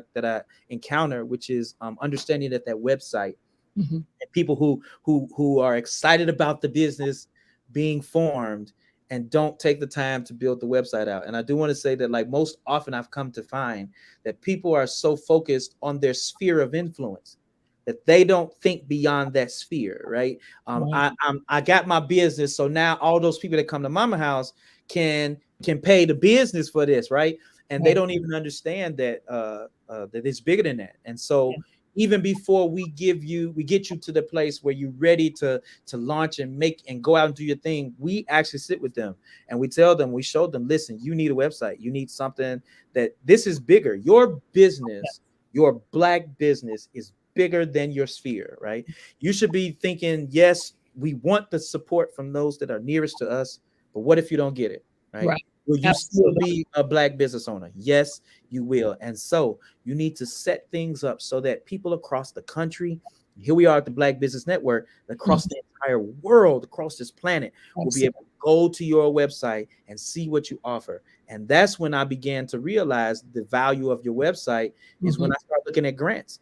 Because there are some grants out there that the federal government says that you have to partner with another agency across these, and they need to know what you offer, just like you need to know what they do. And so that allows you the opportunity. So I definitely want to, touch back on that, which kind of builds that bridge to understand that, look, you need all of these things, these parts and pieces at one time can be overwhelming. But when you sit with us and you're able to see that we can walk through these things at one time and we can help you through that, it's a process, it's a partnership, it's a covenant. But we're ready to do it. Absolutely. So tell us again how they can reach out to you. You can reach us at www.polymathconsulting.com. You can also look us up at Polymath Consulting Agency LLC at gmail.com. From there, you can send in a message. You can look at all the different things that we offer. The same things that I discussed. We have all of that there on the website for you. And it's, I'm going to say this because you said it. You brought it up. So I'm going to say it. It's a template, but it looked professional. I'm telling you, because I'm good at it. Yeah. And so definitely you want to look at us on the website, catch us, look at some of the things that we offer. I am fun loving. I'm down to earth. I'm not puffed up. We're going to have a good time working together. And you are going to, this covenant that we're going to build together is going to be something that you're going to last with a lifetime. And I'm excited to help everybody as best as I can to be successful. And I know you are doing a great, phenomenal job out there helping them businesses get up and going. And we kudos to you for doing so. And I want to thank you for joining us today. It's been great information, awesome nuggets that you have shared, and your genius has really come out. And as we all know, Genius is common. genius is common. And I'll see you on the other side.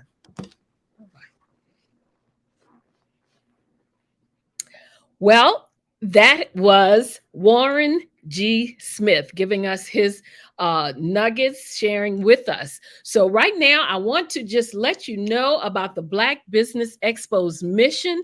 And that mission is to raise funds for high school seniors going to college or K-12 entrepreneurs. This expo is a fundraiser for students.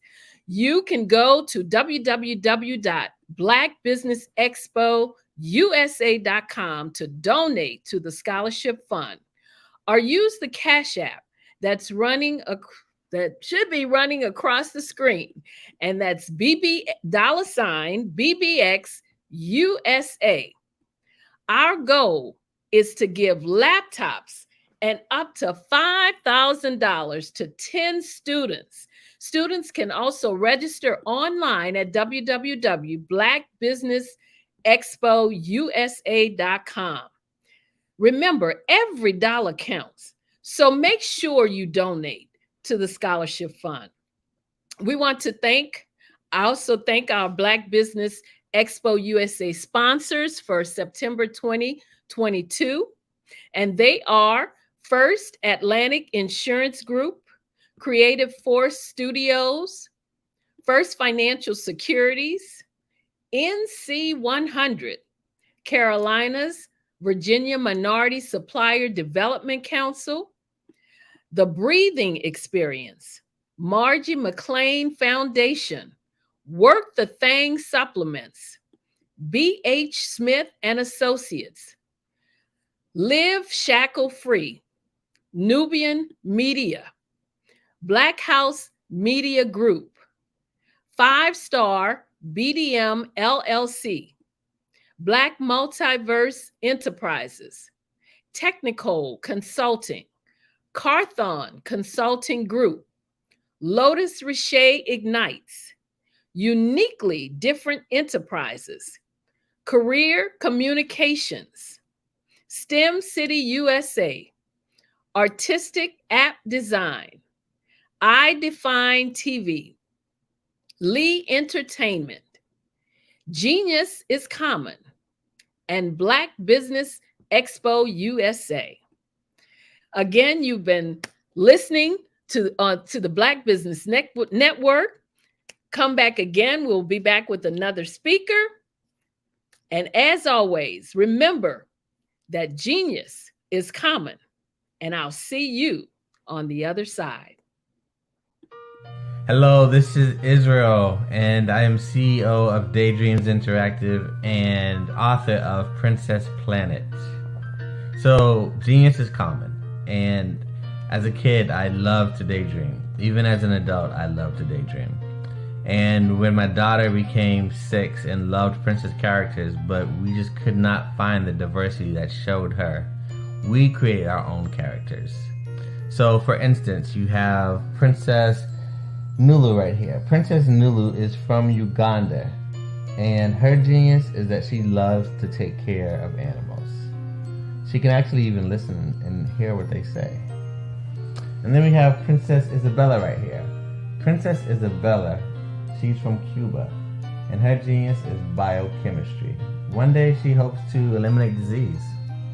Then we have Princess Nia right here, and Princess Nia is based off of my daughter, and she is what she wants to be, the greatest dancer alive. So that's her genius. So what's your genius? My genius is my imagination. Genius is common.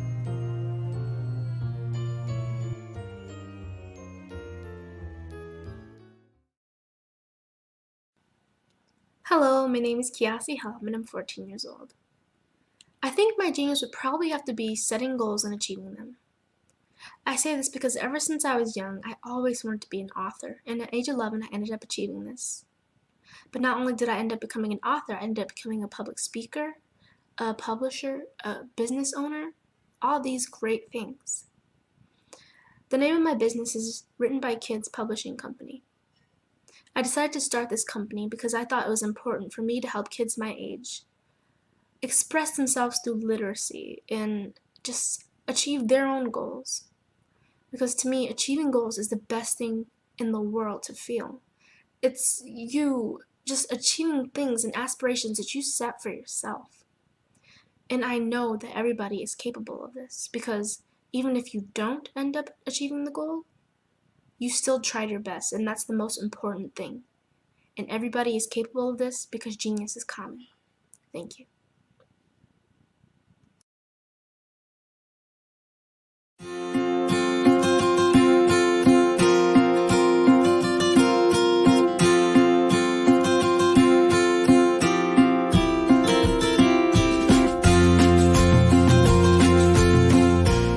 Hello, my name is Rochelle.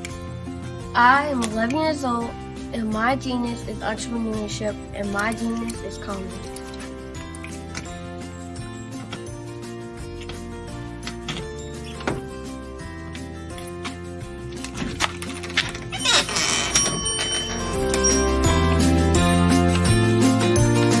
I have been hard at work, and my genius said the age of 8 when I asked my parents to buy me an ice cream cart for my 8th birthday. Why? Because I love ice cream, and I knew that 99.9% of the world loves ice cream too.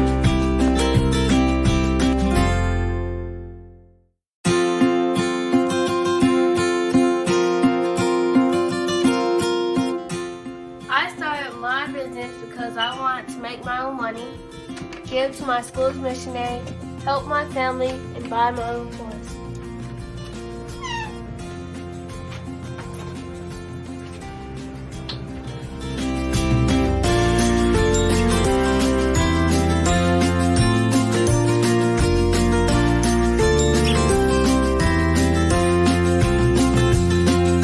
While working in my genius, I have learned a lot about business and what it takes to be successful. I quickly learned that hard work, determination, and perseverance are the standard qualities you need to succeed.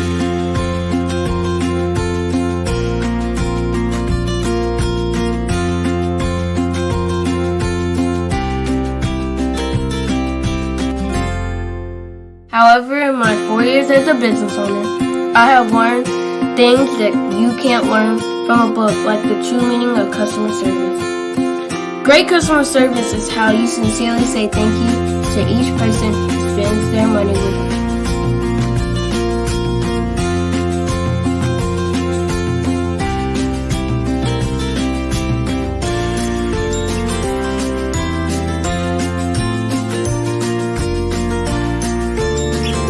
I have learned that there are more people praying for me to succeed than those who are not.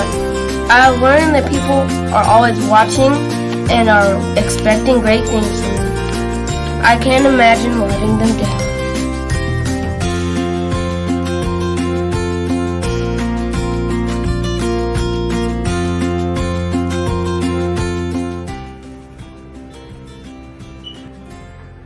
I have learned that I must lift as I rise, and that I must be my brother's keeper.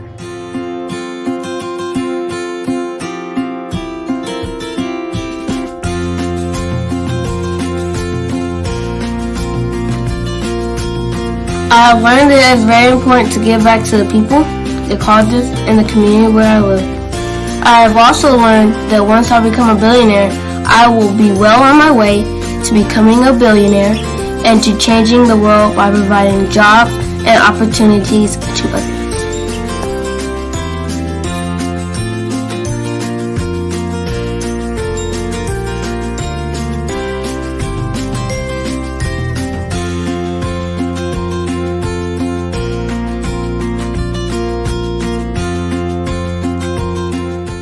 I'm Boshell, the little icing dude, and my genius is coming.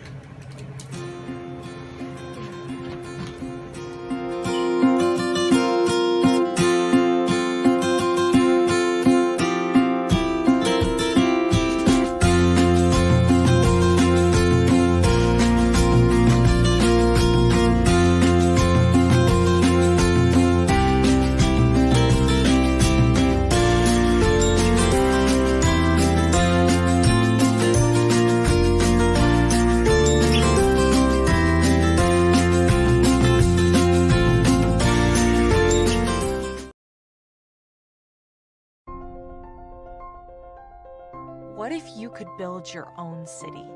A place where every child can find nurturing people to help them achieve their full potential. A place where every adult can access job training support, where health education is abundant, where social justice ruled the land. A place without limitations. Welcome. You have arrived at STEM City USA. It is what every city should be. A safe and trusted community where you find people and resources to help you become everything you are and beyond. STEM City is unlike anything you have ever experienced. It is a digital twin of the world around you, only better. STEM City is about energy and soul renewal. It is more than a digital world. You can almost feel the power of live cultural events, music, and theater. STEM City promises a better future for children with caring mentors and hands-on activities with dedicated tutors to support our youth. STEM City is your passport to a healthy lifestyle with weekly events addressing our community's many issues.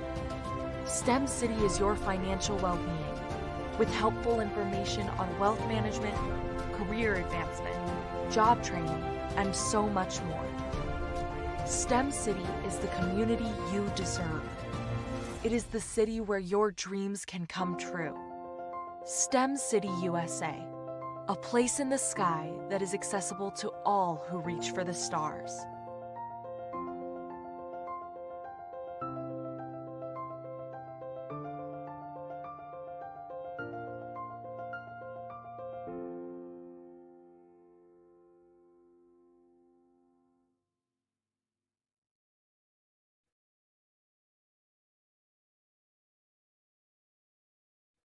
Hey everyone, it's Grant McGaw, CEO of 5 Star BDM and host of the award-winning Follow the Brand podcast and TV series, where I help you to build a 5-star brand that people will follow.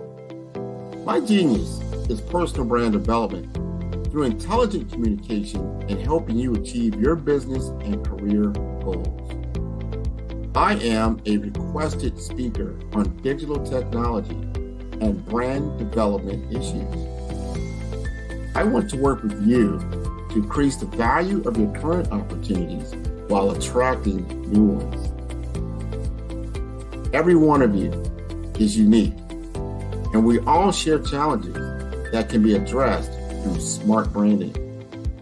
As a super connector, I work with you as an executive coach to guide you along the complicated business and career development road, providing the enhancement tools and information you need to succeed.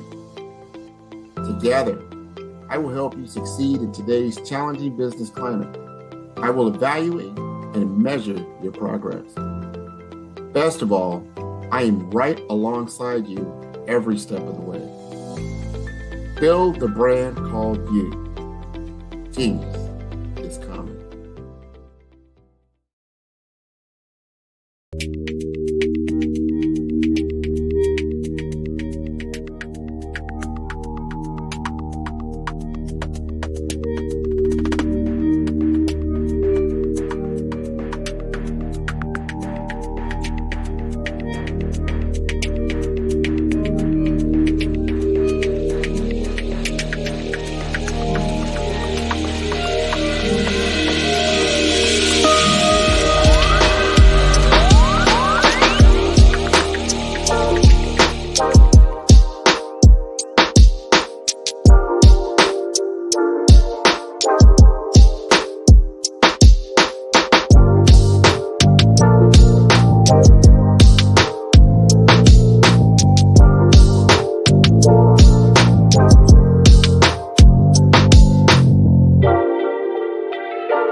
I attend ICABA events as often as possible because the connections and the networking opportunities are immeasurable.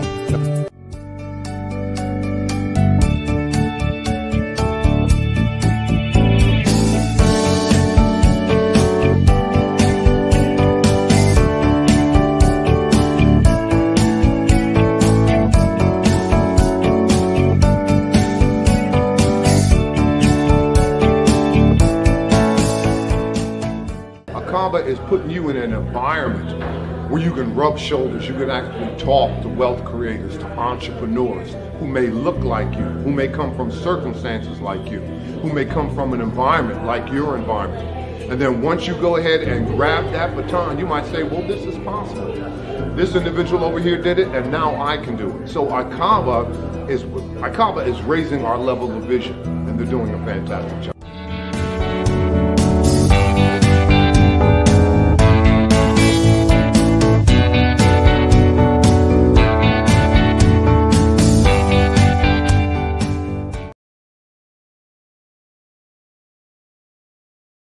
I am Black Business. From the moment I wake until the time I sleep, I am Black Business. I am Black Business. Are you Black Business? I am business. Do you support Black businesses? I support Black business because I am Black Business. Black Business Expo, one of the largest business showcases in the history of Black business in the world. Sign up today at www.blackbusinessexpousa.com or call 919-308-9090. I am Black Business. I am Black Business. From the moment I wake until the time I sleep, I am Black Business. I am Black Business. Are you Black Business? Did you know that entrepreneurs all around the world just want to be seen, heard, and provide great service? Well, I know that there is an expo that's going on to help entrepreneurs all around the world do just that and much more. Hi, I'm Dr. Lotus Roche. I'm the CEO of Lotus Roche Life Coaching and Consulting, along with being the show host of the Lotus Roche Ignite Show, news you can use and bring who you are. And today I'm bringing to you some amazing information about the Black Business Expo USA, hosted by none other than the remarkable Dr. Eric Kelly. And I welcome you to jump on board this wonderful train that is helping unite businesses all across the planet during the Black Business Expo USA. Here's a word from the CEO of the Black Business Expo, none other than Dr. Eric Kelly. Hi, I'm Dr. Eric Kelly III, and I'd like to invite you to the Black Business Olympics. The Black Business Olympics, one of the largest business showcases in the history of Black America in the world. It gives your company an opportunity to showcase, to market, to advertise your products and services worldwide. And for those who would like to speak or be a vendor, corporation or company, I implore you to give us a call at 919-308-9090 or go to our website, www.blackbusinessexpousa.com. My genius is understanding your vision and utilizing your vision to help you earn a profit. The Black Business Expo is changing my life. This year, they are giving away laptops and even $5,000 in cash to students just like me.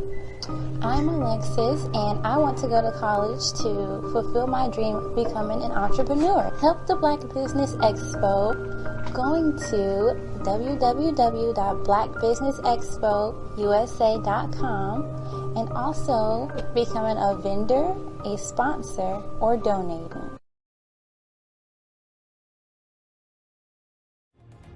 I am Black Business.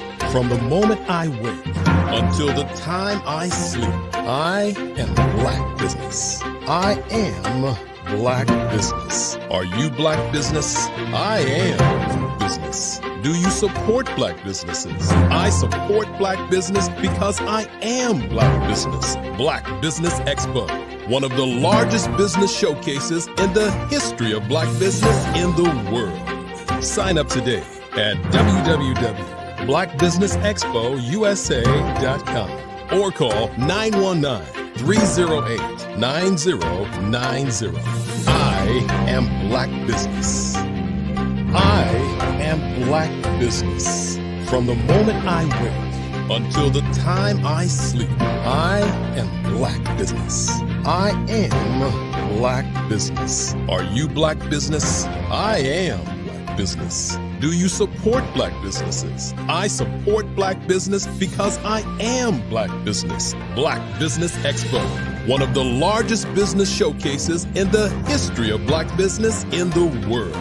Sign up today at www.blackbusinessexpousa.com or call 919-308-9090. I am Black Business.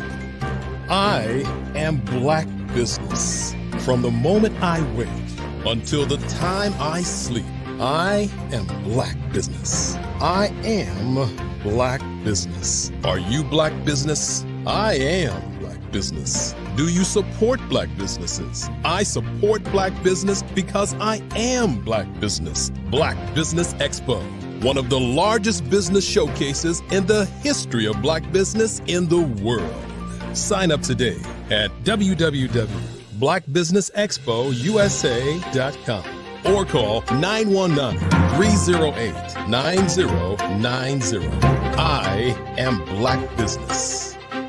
I am Black Business. From the moment I wake until the time I sleep, I am Black Business. I am Black Business. Are you Black Business? I am Black Business. Do you support Black businesses? I support Black business because I am Black Business. Black Business Expo, one of the largest business showcases in the history of Black business in the world.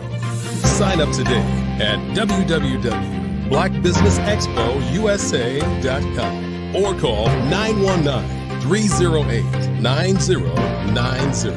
I am Black Business. I am Black Business. From the moment I wake until the time I sleep, I am Black Business. Are you Black Business? I am Black Business. Do you support Black businesses? I support Black business because I am Black Business. Black Business Expo, one of the largest business showcases in the history of Black business in the world.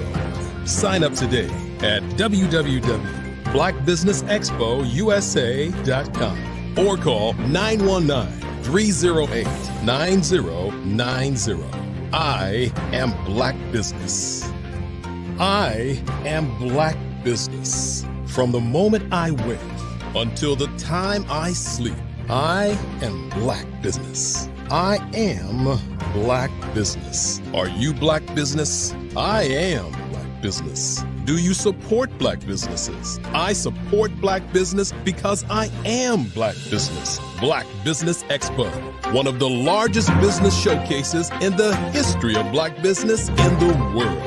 Sign up today at www.blackbusinessexpousa.com or call 919-308-9090.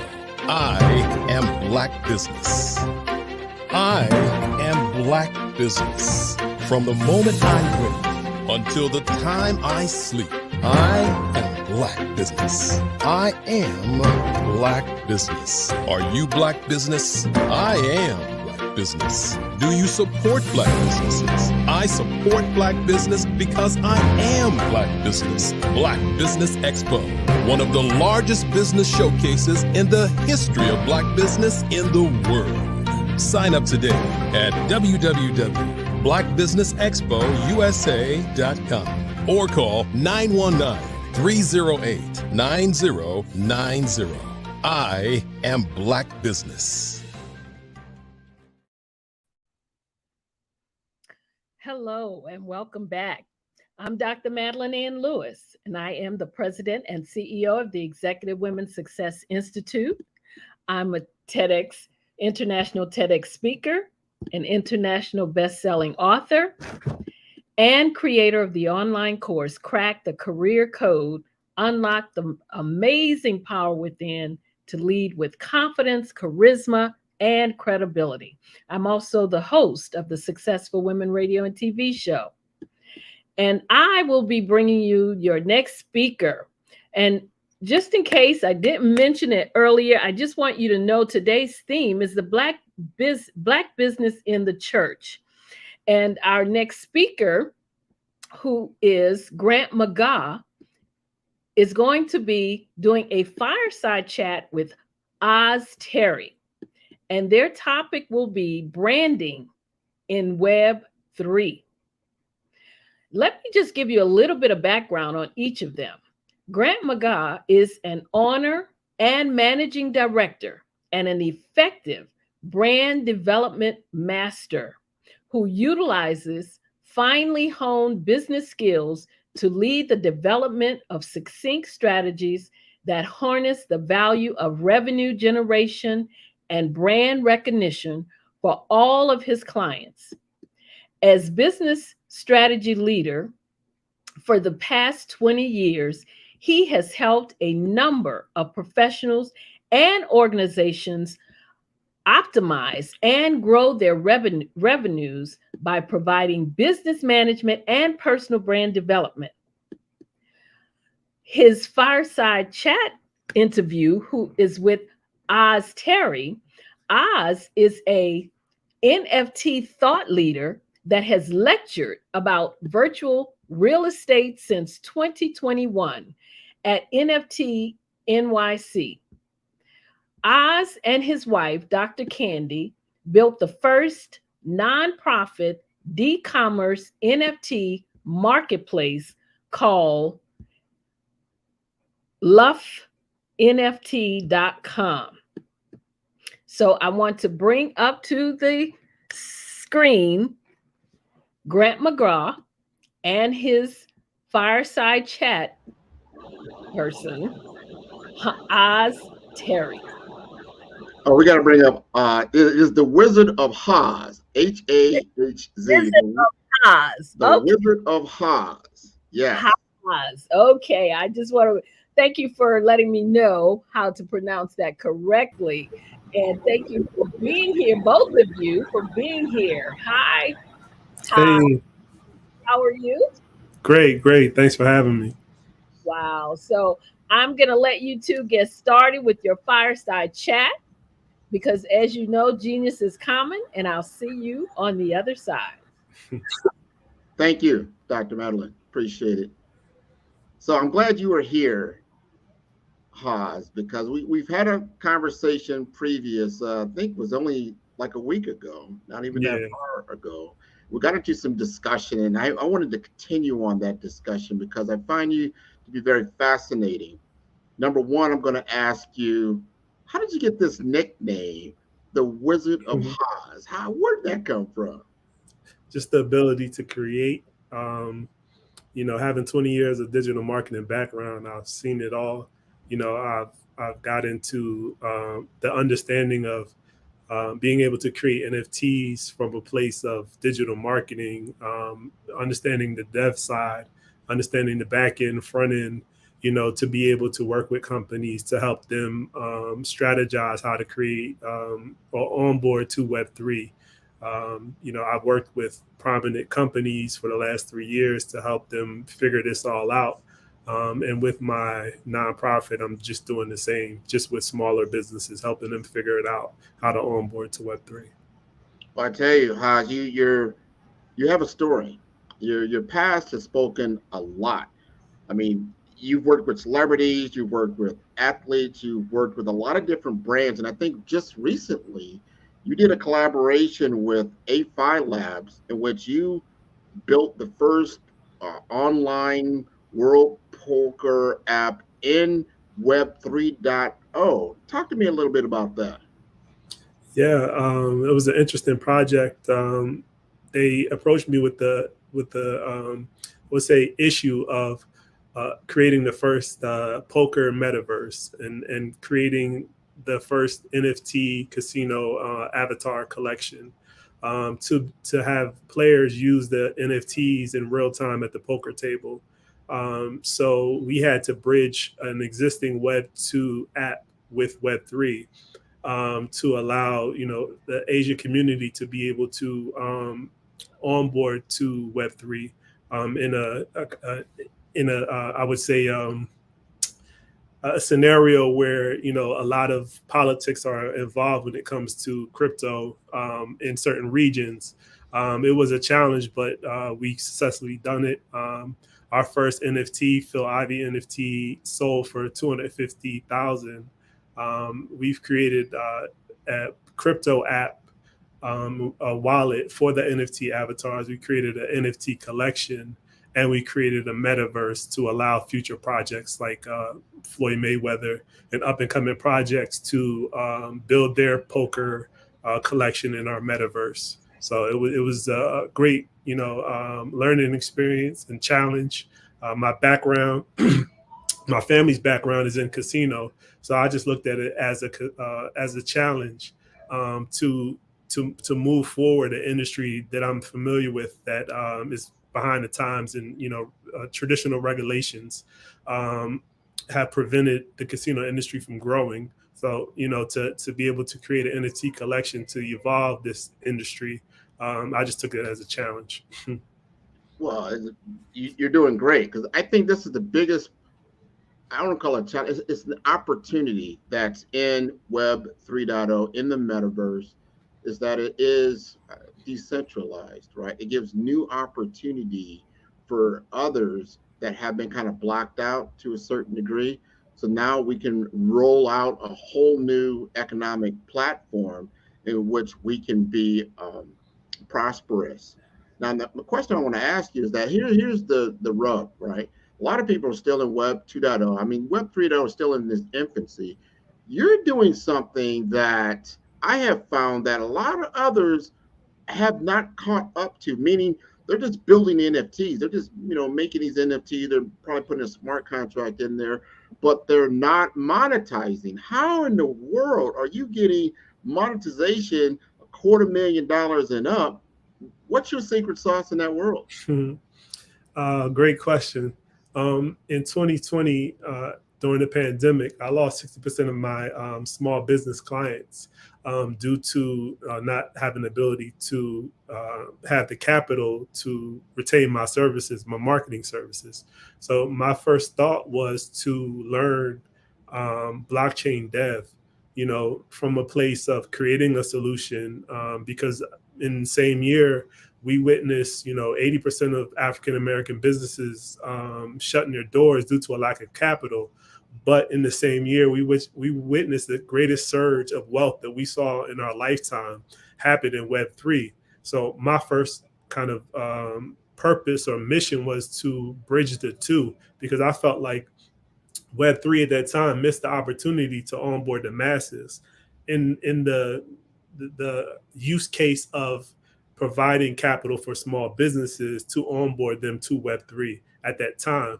So, I took 6 months to learn blockchain dev to be able to create a solution myself versus wait on a nonprofit grant or wait on a VC to invest in, this solution.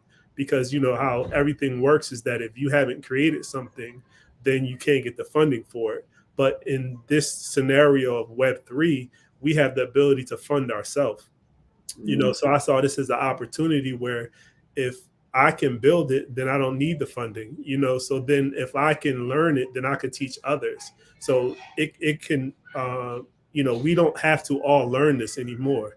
We're all a lot of us are trying to learn Web3 from a place of,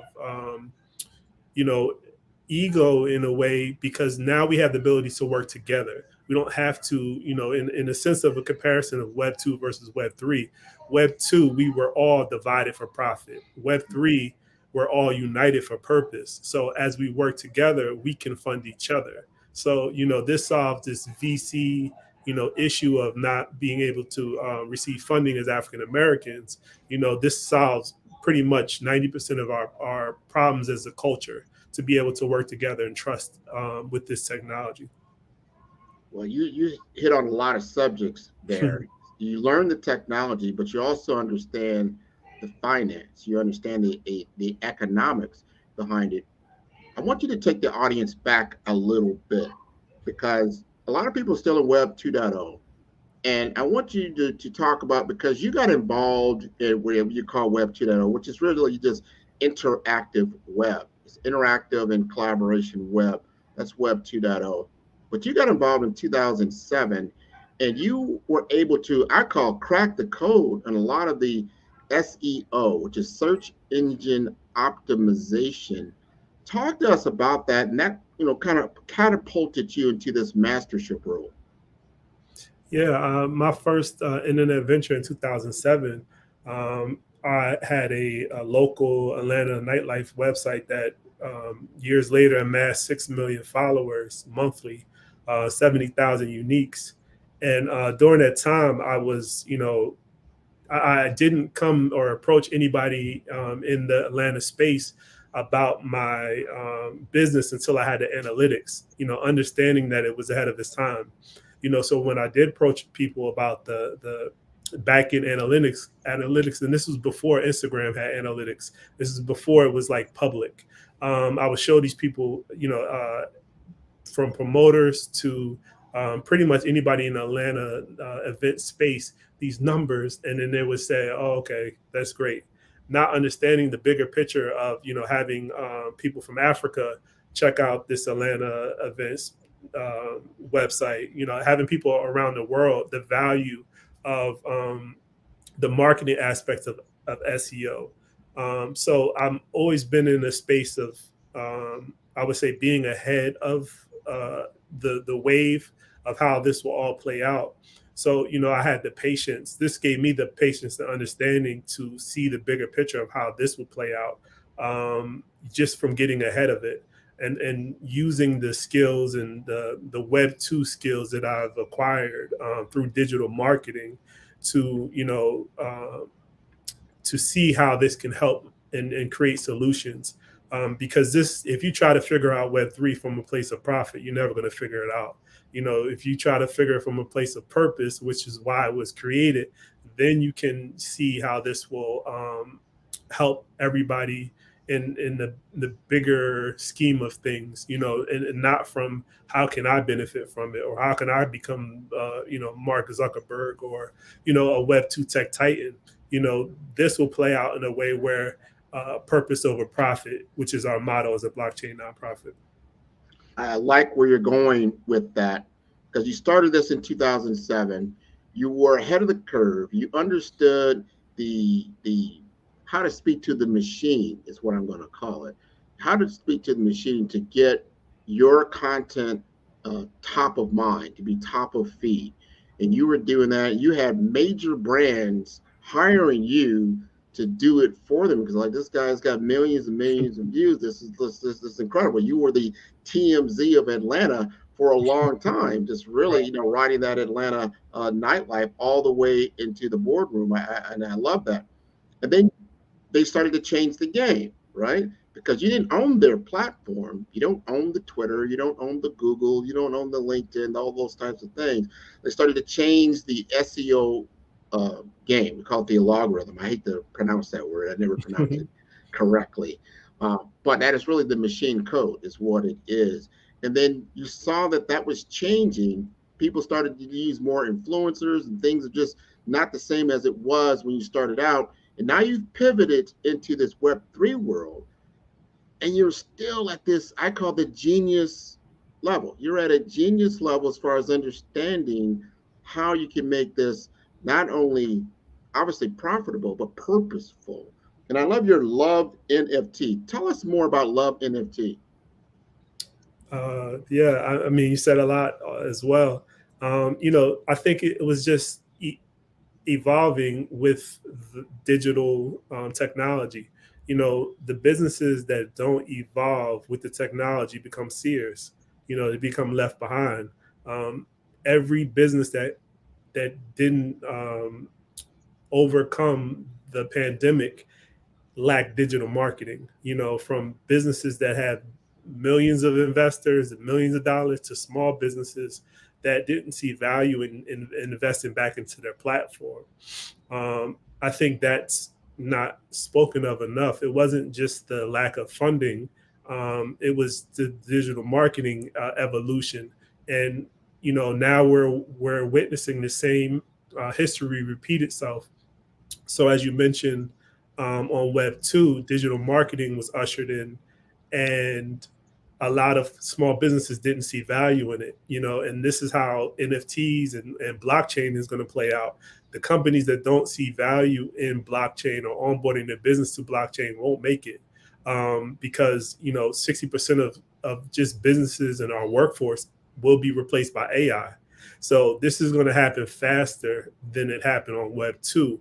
In the case if you don't see the value, then your business won't make it to this next era or this next level of doing business. So with Love NFT, understanding that if you remove the two challenges as just with humanity is technology and finance. So removing that profit side of it and having a conversation from how can I help you or how can I be of service to you is how you build trust. Because if you onboard or you try to pitch to small businesses that they have to purchase something that they're uncomfortable with and they're unfamiliar with, it's not going to happen. So that's why we have this bear market, because it was led, the Web3 was led, or it was promoted as profit. You know what I mean? So that didn't move the masses because the masses are trying to pay their bills. But you have this Web3 or you have blockchain industry promoting this profit where people don't understand how to obtain it or how does this help them today. So me and my wife spent 2 years in Mexico, where they're fairly behind. They haven't onboarded to Web 2 yet fully. So we wanted to understand how NFT will be used for small businesses on a day-to-day. And that required onboarding the first AR NFT art gallery in the world in Mexico. It took me 6 months to do so. And this was from, day-to-day working with the painter to help him understand his technology, but understand the value of his creations, of his unique creations. So this gave me the full kind of understanding of the learning curve, how long it will take, what's required, what's overwhelming, so this helps me onboard or create a solution for everybody in the pandemic relief kind of mindset. Well, you said a lot. I love how you said understanding the value. I think that's it. The Web3 and even the metaverse has been talked about really in a technology frame, a lens. That's the framework. Or you'll see it in a finance framework. When you look at it from the humanity framework, that this is a leap in the evolution of mankind because of where we are exchanging business values. And you took it from a point of love and a point of purpose. You see a higher purpose than just building out on a technology platform for for finance, for economic gain. You looked at it differently. Seeing you say, hey, if I do this correctly, the money will come. But I have to have a higher purpose. I need to have a higher purpose. Talk to us about some of these things, like how are you going to help small businesses with Love NFT? Well, love is currency. Love is true currency. The first step and pretty much the last step is educating people about what currency is. Currency is purpose. It's helping people out. We've ultimately, we had to evolve to this point of quitting our job or feeling unfulfilled from just obtaining purpose or working for $1. We had to evolve and experience that to now consciously elevate to understanding that purpose is, true currency of helping each other out, because we have to, this technology allows us to operate in a peer-to-peer, day-to-day business that we've never been able to operate in. So when you're operating in peer-to-peer, that's direct currency. So if I help you out, or if I put a smile on your face, or I make you feel better about yourself, that's the exchange of currency. Currency is energy. Currency is unlimited. So we had to experience Web3 to remove this I would say limitation of currencies limited.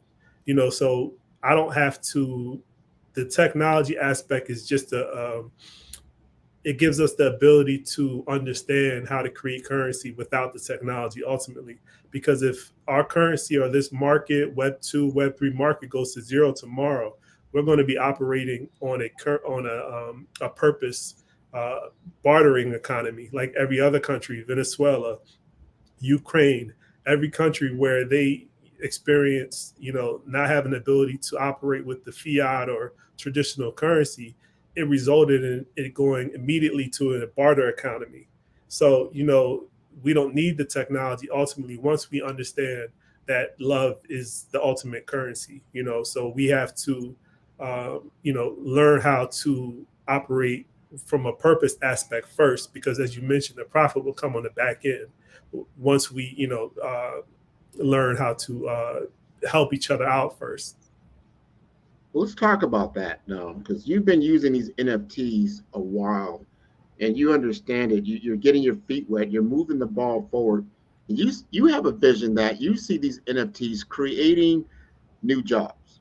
You see it as liquidating or beginning to have inroads in pay inequality, and you're looking at it from workspace diversity. Talk to us about that. Yeah, ultimately, the volunteer, when we volunteered on Web2, you volunteer, you get a pat on the back, you might get a couple of dollars, and, it wasn't of value. With Web3, volunteering, if you're unemployed and you volunteer to help a small business, what we do, we verify your service or skill with an avatar, which is the start of your, what we call an NFT avatar resume, because your skills are validated on blockchain.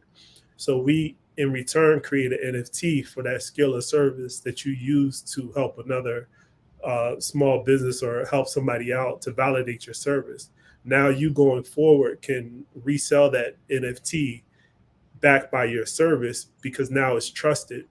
So this solves one of the biggest issues on Web3 with hiring.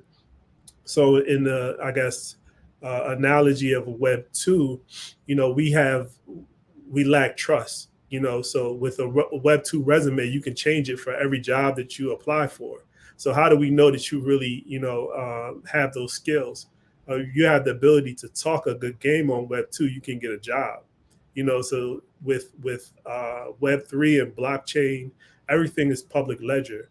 So public ledger solves workplace diversity. Public ledger solves pay inequality, because if you tokenize your staff as an avatar that verifies the skill set of that employee, that solves workplace diversity. So if you can imagine that if Microsoft tokenized their staff, we can now see the rarity of their diversification as avatars that look like the employees. We can now verify that on blockchain with public ledger. So with that same ability to verify staff, we have the ability to verify their salary. So that solves pay inequality. These issues only existed because there was no protocols in place that we all can publicly see this, see these numbers or see this kind of bigger picture of how these companies operate. So now we can identify who's using blockchain for profit, who's using it for purpose. So with that said, if you're applying to a job and they're tokenize their staff, then you can see they're truly for diversification.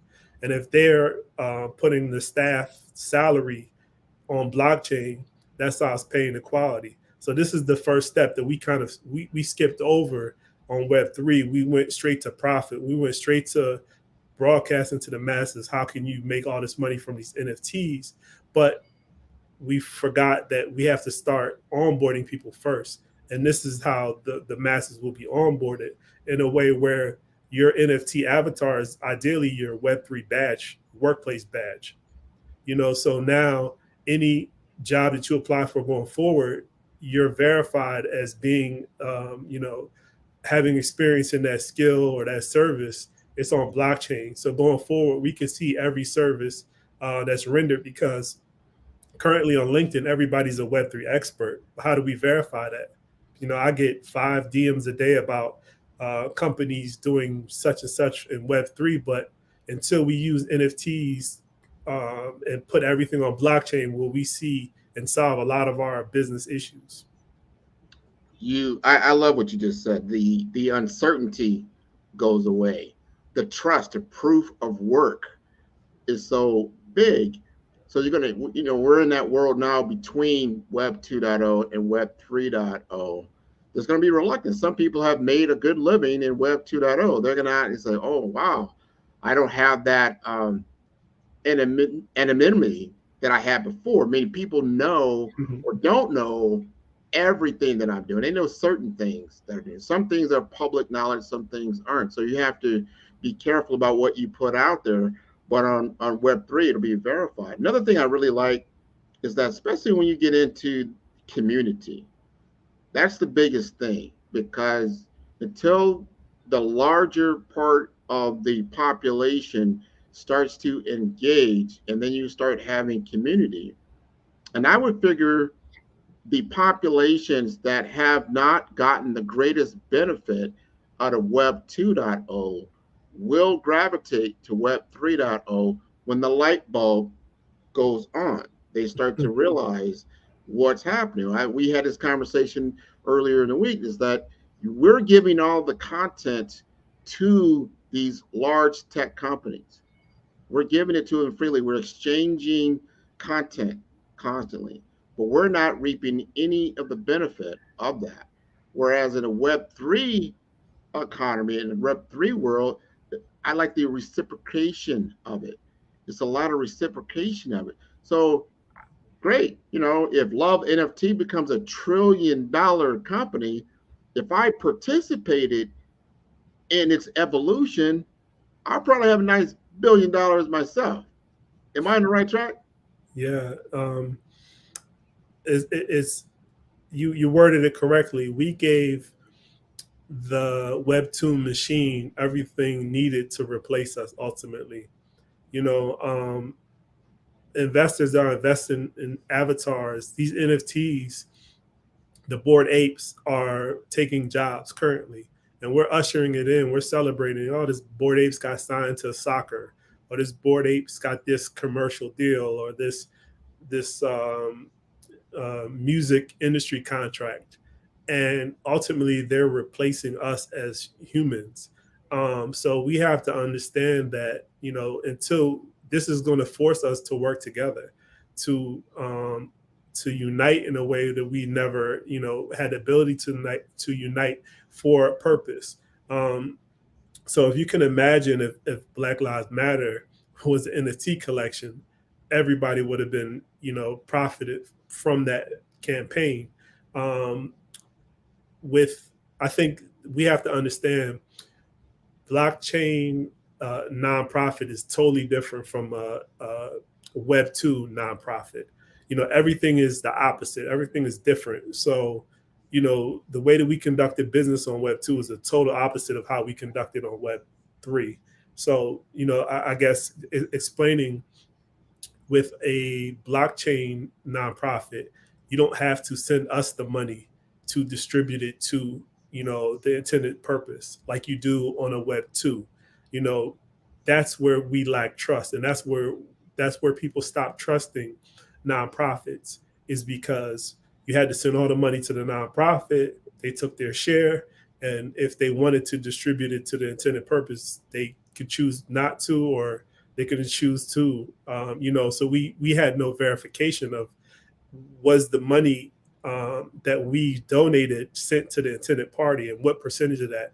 There was no public record of this. So this is where the trust was lost, because we didn't know what happened after that. And then the Black Lives Matter, we reached out to them with this, our first solution of we created a token, and the token allowed donations to be staked and paid out to pandemic relief claimers. So we reached out to them with this solution, and we didn't get a response. And I found it odd. Me and my wife, we found it odd. We didn't publicly talk about this.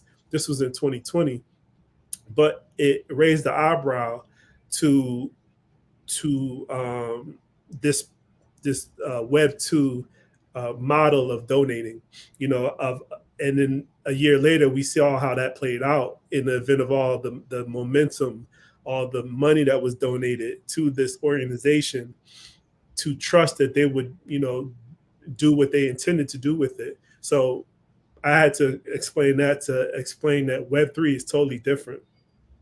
With our blockchain nonprofit, we create the NFTs for small businesses.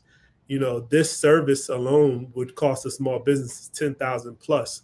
If you think about it, a smart contract is like a Web 2 legal contract. If you go to contact a lawyer and you say, hey, I need this customized contract written up for my business, they're going to say, okay, yeah, that's going to cost $10,000. I can write that up for you. So with smart contracts within the NFT, we customize the contract for small businesses that get approved for our grant. So we create, or we onboard businesses from the specific use case of how that contract will be used for that business. So we consult with that business. We understand the logistics of how it works. Then we create the marketing, the NFT all in one, to allow that businesses to onboard to Web3, but then create capital needed to sustain, to create that ability to provide them with everything that's needed to operate in the metaverse. So we all now can work together in a way where it's not about a lack of trust, because smart contracts ensure that everybody gets paid. So we have the ability to generate wealth with digital assets. We missed this ability on Web 2 because that wasn't the end goal. That was a stepping stone to the metaverse, where we're able to obtain royalties as a culture that has been creating royalties or wealth for other cultures on Web 2. So now we have the ability to work together, promote our own businesses, promote our own unique creations in a way where an NFT is a one-of-one. We update, or we upload one-of-one videos and one-of-one content to Web 2 every day, not realizing that we're giving away, the wealth, or we're giving away the content to these Web 2 companies that are not paying us what we're worth. Every user is worth X amount of money to these Web 2 companies, but those users are not able to monetize that in a way where we're ideally working for these Web 2 platforms in exchange for likes and followers.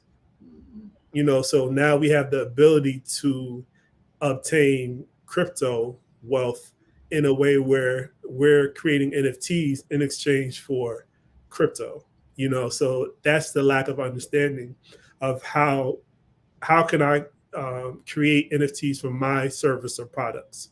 This is where Love NFT plays into. We created a e-commerce marketplace to be able to answer that question, to be able to help people create in a way where we're removing the upfront fees, the upfront costs needed to create, or learning curve needed to create an NFT. That's the first step, because once you create an NFT, it's yours. We create it for you. We transfer it to you. Now you don't have to send us money as a nonprofit. So we removed all these barriers, learning curves, to be able to help people.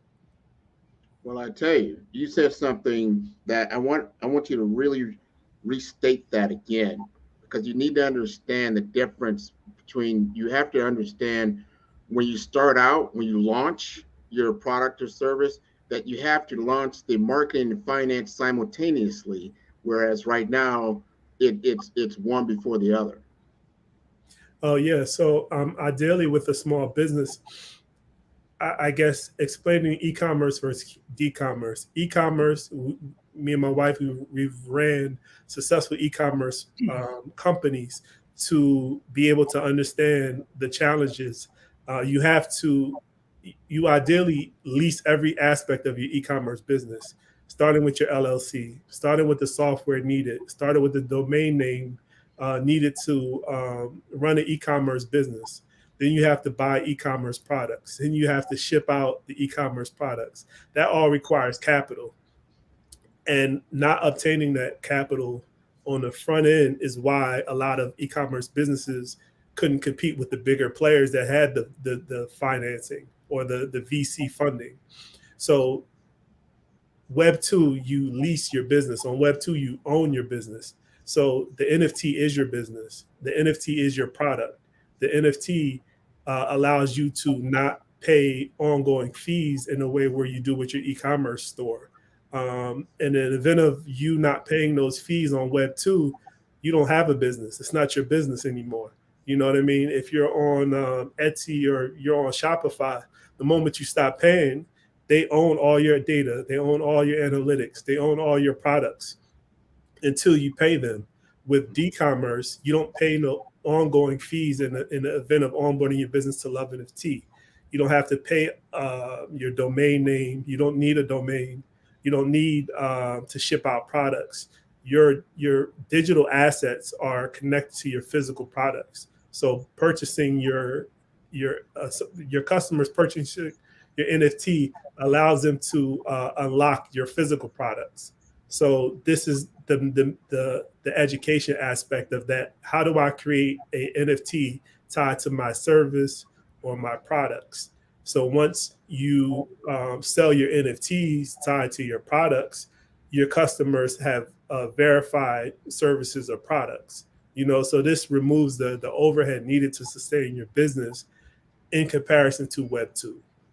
Wonderful. We are at time. This is great, Haas. I see why they call you the wizard. This has been wonderful, and I thank you very much. I see Dr. Madeline is back. You can take us back to the. Go ahead. Yes, I am, and I was just listening to all this great information. Wow, that's all I can say. I would like to ask you both to just quickly share with us your email address, or how they, if someone wanted to reach out to you, how can they find you? Love NFT, LUV NFT on all platforms, or info@lovenft.com. Okay. You can reach me at grant.mcgaw at 5-Star BDM, or go to my website at www.5starbdm. That's B for brand, D for development, infomasters.com. Thank you. Wow. Thank you both for sharing such great information. Grant, thank you for pulling such great information out of him. Really enjoyed it. And as always, genius is common. And I'll see you on the other side. Take care.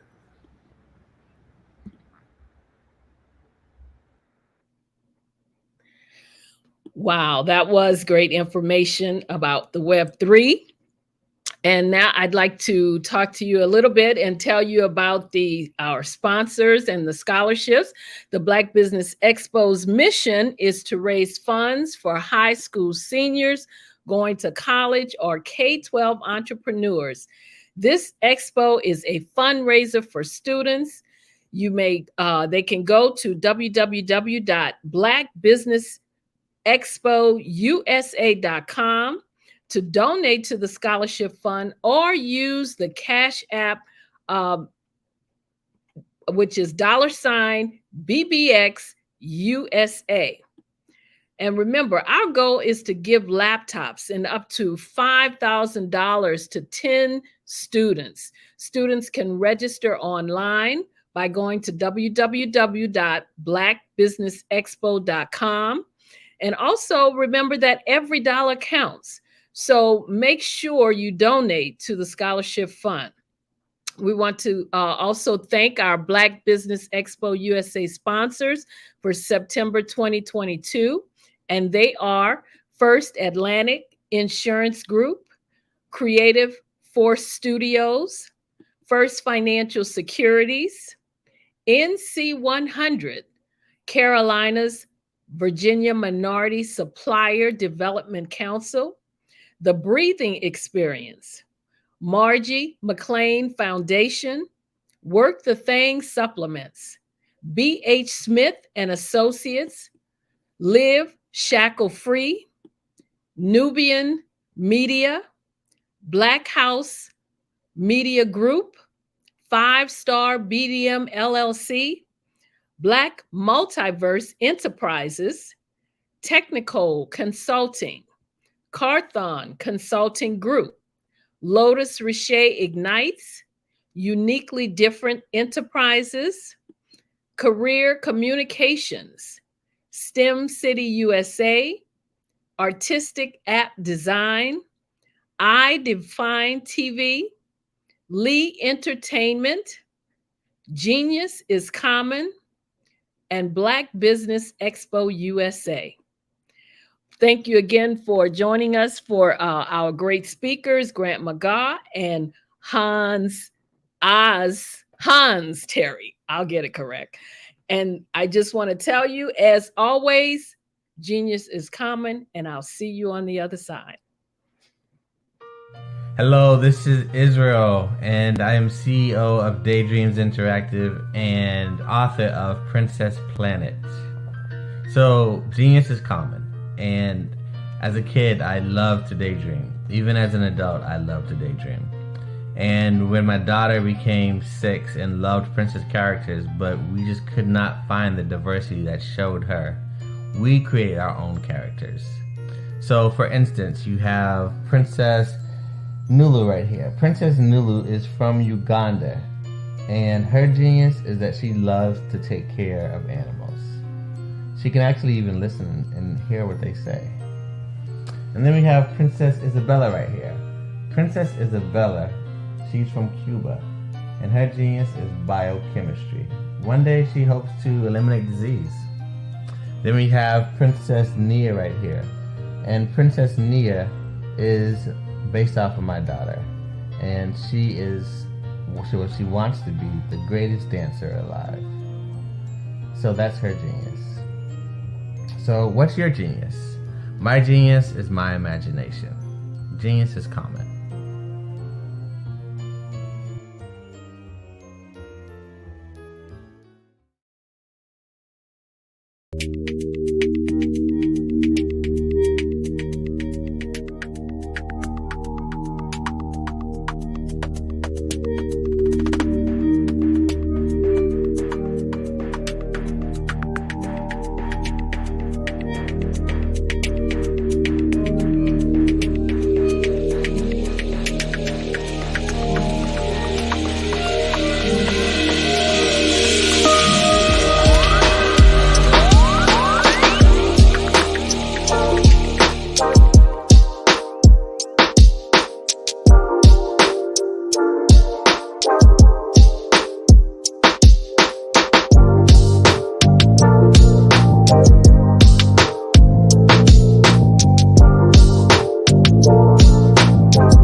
Artist to me is a creative expression of something from nothing. You know, it explodes onto the canvas, or it explodes on in my work.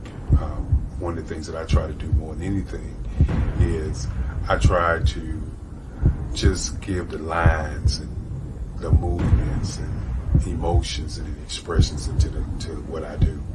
Art really means to me a chance to express how I feel deep down inside.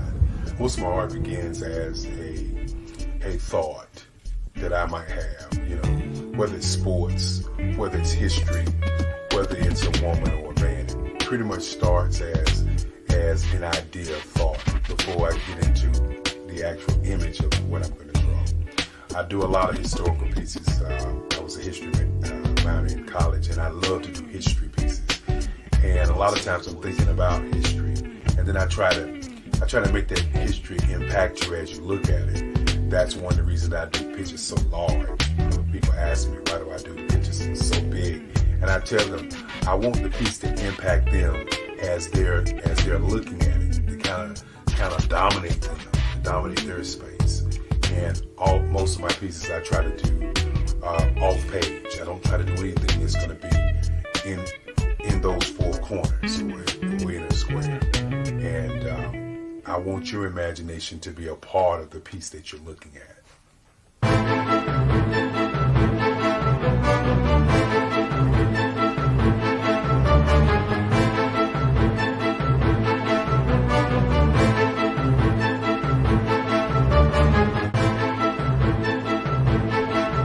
The way I feel when I'm drawing, when I'm creating something, is I feel free. I feel like there is an anticipation of something that's going to come. I try not to draw first. I try to draw second. And what I mean by that is I try to allow myself to kind of get into the piece and just relax. Sometimes I miss time. I'll draw 2-3 hours, sometimes 4 hours. And while I'm drawing, it's just a free. I just feel free. I mean, I feel like time stands still.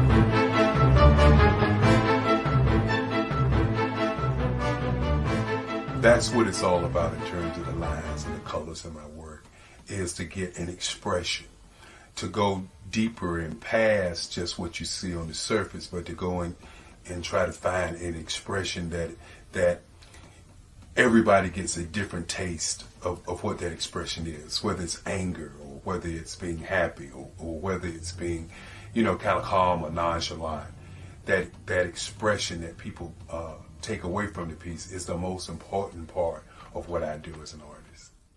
Bold is the size of my pieces, where I try to do the piece larger than life, to kind of push forward toward you. That's what the boldness is all about. It's not so much about the lines, it's about the size.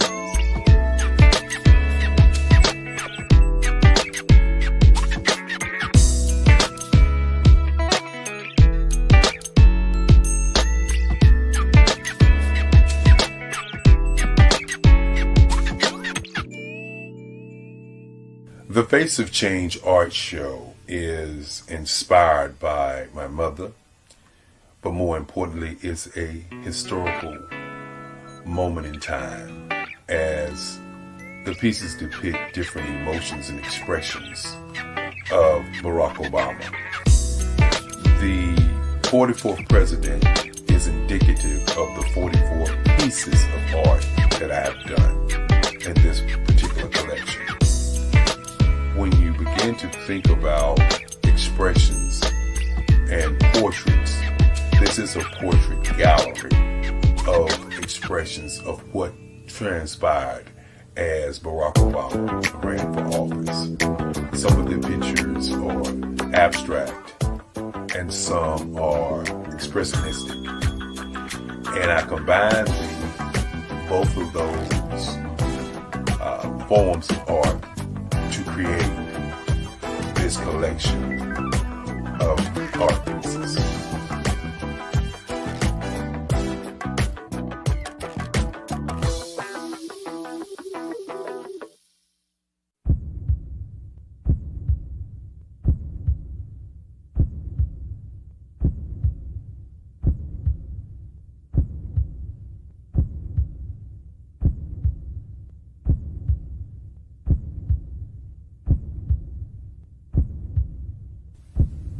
Overcomer,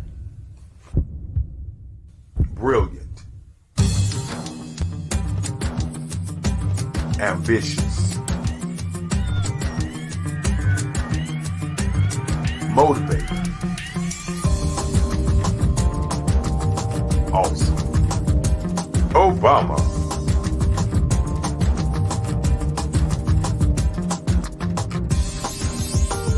I am Black Business. From the moment I wake until the time I sleep, I am Black Business. I am Black Business. Are you Black Business? I am business. Do you support Black businesses? I support Black business because I am Black Business. Black Business Expo, one of the largest business showcases in the history of Black business in the world. Sign up today at www.blackbusinessexpousa.com or call 919-308-9090. I am Black Business. I am Black Business. From the moment I wake until the time I sleep, I am Black Business. I am Black Business.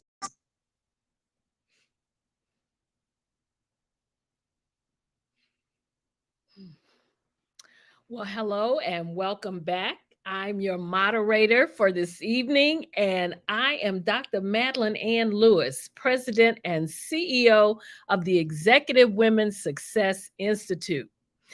And our next speaker up today is Dr. Eric Kelly III, the remarkable, I must say, Dr. Eric Kelly III, the man who put all of this together.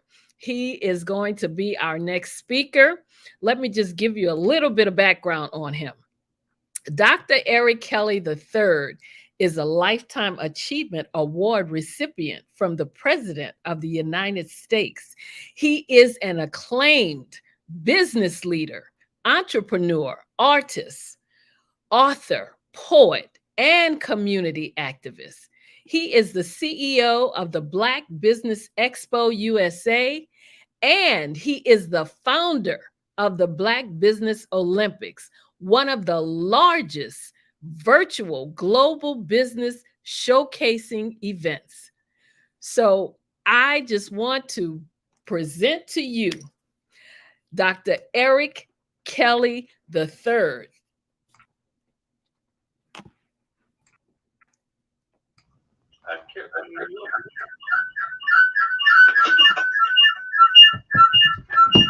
Dr. Kelly, welcome. Hello. Welcome. It is such an honor to be able to bring you to the screen and just let you do what you do. So I'm going to let you do it because guess what? Genius is coming. And I'll see you on the other side. Oh, thank you. Oh, thank you. Oh, thank you. Oh, thank you. When you begin on a journey and you're looking at where you're going, you wonder how you're going to get there. When you talk to your friends and your friends say, well, I'm not sure that the journey that you're talking about going on is a journey. Many times in business, you create your own company. You create your own business and you create your own brand. And that brand sometimes is a brand that you're looking at and you're saying, This is the ultimate brand. This is it. There is nothing like this. I have created the brand of all time. And then you look around after you created your company and your brand, and you realize that there are companies who are doing some of the similar things that you are doing. Now, how do you build or how do you compete against these brands who are worldwide brands? Well, I want to say to everybody, thank you very much for attending this week. This week, we broke down 7 different areas of business. The first area of business was empowerment, education, and of course, inspiration, which was on Monday. And we had a tremendous amount of speakers to speak on Monday. Then on Tuesday, we broke it down again, and we did advertising, marketing, public relations, merchandising. And one of the things we did was we laid this Olympics out in a manner to talk about business. So you got Monday, you have Tuesday. Then on Wednesday, what we did, we ran into the universe or the metaverse. We talked about 64 ways to do your business on social media, the algorithms of time. We talked about the metaverse. We talked about Web 1, Web 2, and Web 3. And then on Thursday, we did diversity, equity, and inclusion.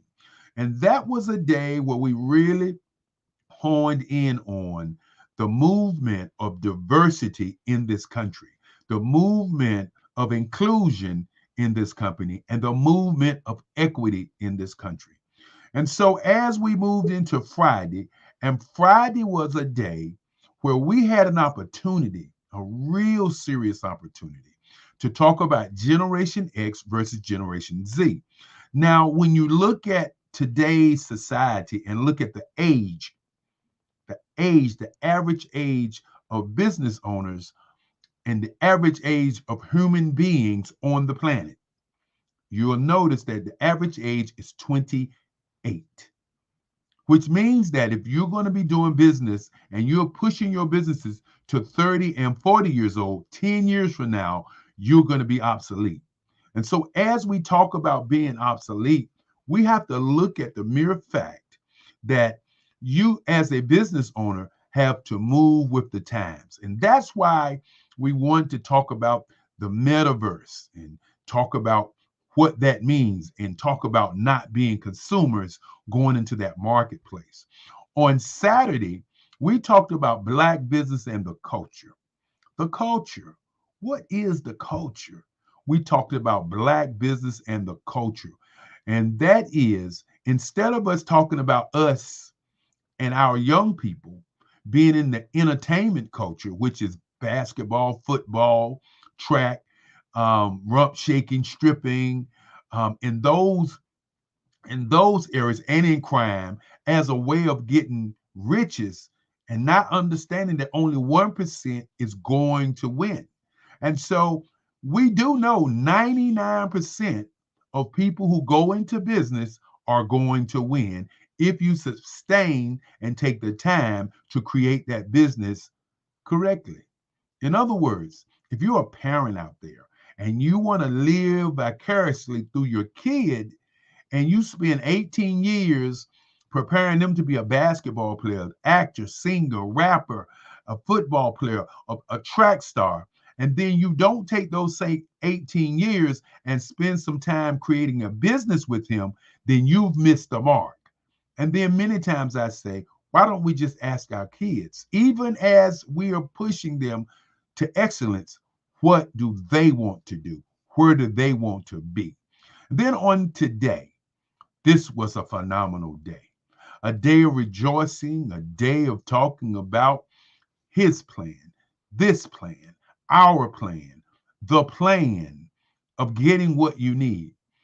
Why many people don't understand that we have all the abilities that we need on the planet to do great things, but we sometimes lean on what I call nothing and don't do anything. And so Those were the kinds of things that happened this week. Monday, Tuesday, Wednesday, Thursday, Friday, Saturday, and Sunday. That $1.6 trillion, what does it mean? Why are we consummate consumers? What does that mean? Black Wall Street. We took some time out and we looked at the Genius is Common movement. And we took the time out to play the Genius is Common movement because genius is common. Many people would say, well, everybody's not a genius. Yes, we are. If you just think about the power of your movement, if you close your eyes right now and stretch your arms out into the air and pull them back to you, that is genius. Your body is a genius vessel that does great things, not only for you, but with you. I sometimes talk about the subconscious mind and the conscious mind. The subconscious mind has no idea of good, bad, or indifferent, but the conscious mind is the navigator. So we have to begin to understand what we put out in the air, what we talk about, what we put out in our minds, we can achieve. When we look at the Black Business Olympics for businesses all over the globe, people can sometimes miss what we're doing. What we're saying is, when I can speak to somebody in Australia, Africa, Burundi, UK, Canada, Nebraska, New Orleans, Virginia, Washington, D.C., when I can speak to them and say, hey, how are you doing? How can we do business together? Then the world changes in the Black community. Black Wall Street, we remember it. And many places in this country, what you have with Black Wall Street is a marker. And I call it a tombstone marker.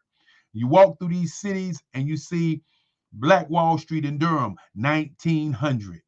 Okay, the very first Black Wall Street.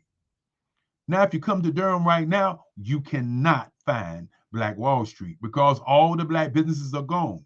Just like those 600 businesses in Tulsa, Oklahoma that was bombed. You can go there, but you can't find the 600 businesses.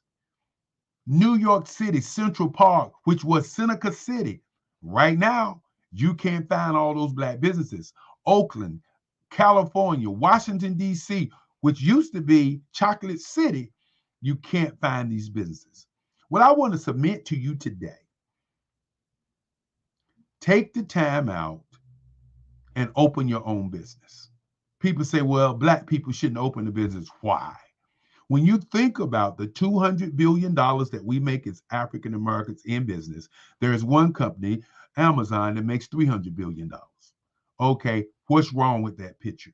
The thing that's wrong with that picture is that when we all open up businesses and those businesses are in our communities, then that 6 hours that money travels in our community is dispersed in a different way.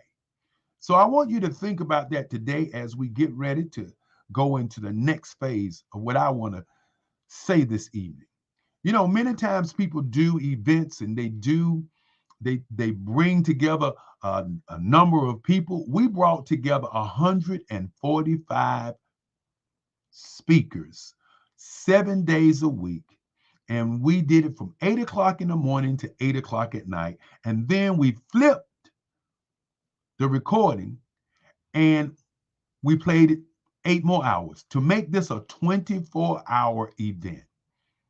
We hope that those who saw it loved it. We hope those who didn't see it later, as this is a broadcast. This is not just an event. So we're broadcasting this all the way up until November. So you still will be able to see it. And I want to thank our sponsors. I want to thank First Atlantic Insurance, Gerald Spence, of course, Creative Force Studios. And of course, I want to thank First Financial Securities, NC100, the Carolina, Virginia Minority Develop and Supply Council, The Breathing Experience, Margie Joseph Foundation, the work that thing supplements. Live Shackle Free. Nubia Media, Barbara H. Smith and Associates, or BHS and Associates. Brick House Media, of course. And then, of course, 5-Star BDM LLC. Black Multiverse Enterprise and Technical Consulting. Carthon Consulting Group. Lotus Richey Ignites. Career Communications, STEM City USA, Artistic App Design, I Define TV, Lee Entertainment, and the Black Business Expo. Want to definitely thank them because when you thank people, they understand why you do what you do. And many times people don't take the time out to thank the people who really make it happen. And the folks that really make this happen are the speakers. And so right now, I like to thank all of the speakers one by one. If I missed you, hold it to my head and not to my heart. Want to thank Dominique Milton Simpson. Want to thank Muriel from Australia. Want to thank Doug Easy. Want to thank Max Rodriguez, who had a family emergency, but want to thank him for being a part of the family. Want to thank Kimberly Williams. Want to thank Jerome Hutchison, the Akaba Network. Want to thank Vandy Davis. Want to thank Dr. Danielle Butts. Would love and definitely want to thank Tyrone Poole. Want to thank Bill Hudson. Want to thank Jacqueline Lulu Brown. Want to thank Vicky Lee Parker High. Want to thank Steve the Legacy. Yes, indeed. Want to thank a gentleman all the way from Australia, Jacobson. Want to thank him, of course. Want to thank Sharita Carthon. Want to thank Dr. Tammy Francis. Want to thank Dr. Lotus Richey, of course. Want to thank Jirbir Anderson. I know he's going to get me for chopping that name up. Of course, I want to thank Grant McGaw. Want to thank Dr. Stephanie Audrey. Want to thank Idris Talib. Great story. Want to thank Dr. Barbara Wright. Want to thank also Tandra Price. Of course, want to thank Dr. Sheikah Square out of Atlanta. Want to thank Jermaine L. Murray. Want to thank Tamisha Thomas. Want to definitely thank Sabrina Mackey. Want to thank our rebels. Want to also thank Verlisa Waring. And Verlisa, very special person. Want to also thank Ella Matheson. Want to thank Teresa Howell. Want to thank Normal Hollow. Want to thank Barbara H. Smith. Of course, I want to thank Sonia Kume, as we call her, Kas, all the way from Africa. Want to thank Nicole, the Metaverse Goddess, Maxwell. Want to, of course, thank Dr. Madeline Ann Lewis, who is our anchor and moderator for this evening, doing an outstanding job. Want to thank Dr. LaTanya Smalls and the young lady that she brought to us, Ombre Star, who's truly a star rising. Want to also thank Felicia Shanklin. Want to thank Russell Dinkins, and I definitely want to thank Arlene Lamb. Want to thank Tiffany McIntosh, who's putting on a great conference coming up. We'll send information to all of you about that. And definitely want to thank Monique Morman. Want to thank, again, Kofi Abubu.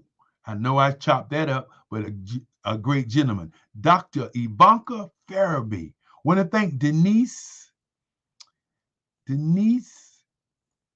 Kinsler. Want to thank, I tell you, these names are going hard and fast. Tommy Morgan Jr. Want to thank Verlisa Renee. Want to thank Lamar Smith. Want to thank JL the Genius, Rick the Wealth Coach. Of course, want to thank Doug Blatcher. Want to thank Tabia Pope. Want to thank Shara Lewis Campbell. Yes, indeed. Want to thank again Grant McGaw, who spoke 3 times on the program. Want to thank Samantha. Want to thank Vincent. Want to thank Daryl Anderson. And I know many people are saying you didn't say their last names. Hard to pronounce when you're trying to get everybody in. Warren Smith. Want to also thank, Jerome Hutchinson. Of course, we want to thank Mary Kennedy and Jake Hassan, who spoke a second time, and Latrice Stokes. Want to thank April Griffin. Want to thank Reverend James Allen. And of course, Margie McLean, Alan Thornton. Want to also thank C.F. Jackson, who worked on many of our videos, along with Lotus Richey, who also did videos. Want to thank Dr. Linda Mitchell. Want to thank again Coach Trey. And of course, Melissa J. Hill.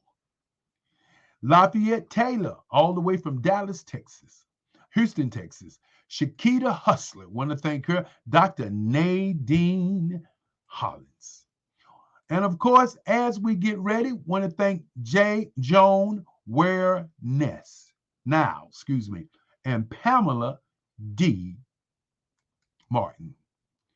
Pamela D. Murphy. And also want to thank everybody that was a part of this beautiful, and when I say beautiful, I mean this beautiful gathering of people all over the world.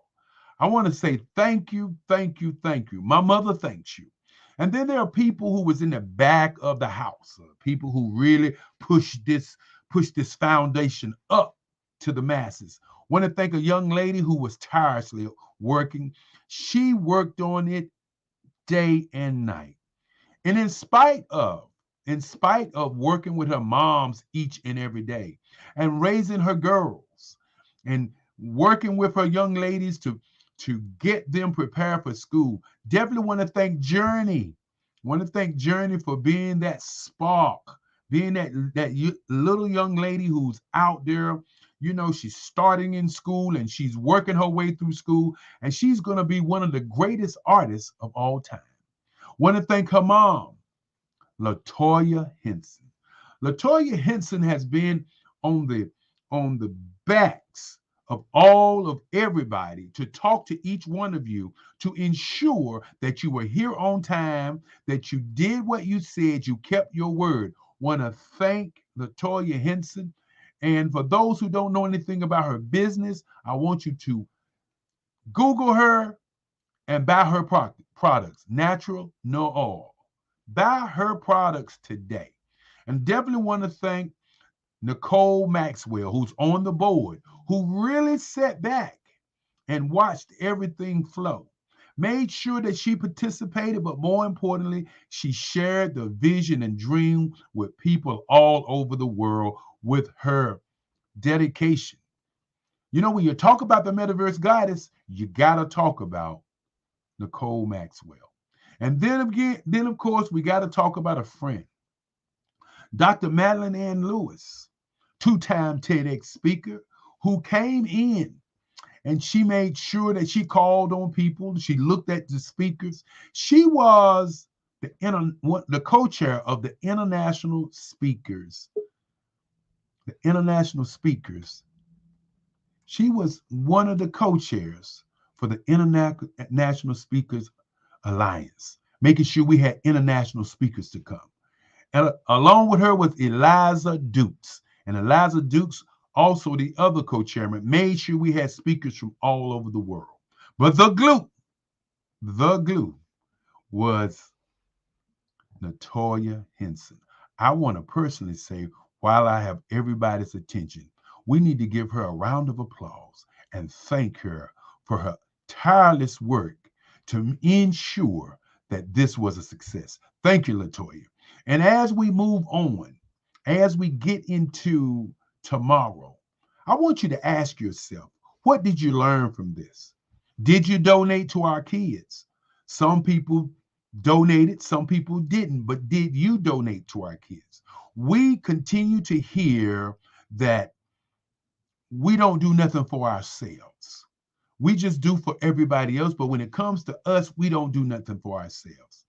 I created this idea off the backs of my grandmother, off the backs of my great-grandfather, who told me when I was 7 years old, he wanted me to be a lawyer. I said, no, I wanted to be an artist. And he opened up a museum for me at 7 years old. And that museum still existed today. It's called the EricKellyMuseum.org. But more importantly, my grandmama brought the Black Business Expo to me. We did it for over 40 years. When the pandemic hit, my mom was the chairman. I was thinking, how can I bring people together all over the world and create economic justice for Black people all over the world? People ask that question, is genius common? I want you to think about this just for one moment. My artwork represents emotions that are in the human spaces of human places all over the world. And this fabric that we are sewing together all over the world is a fabric that will allow Black people to reach out and touch each other all over the world.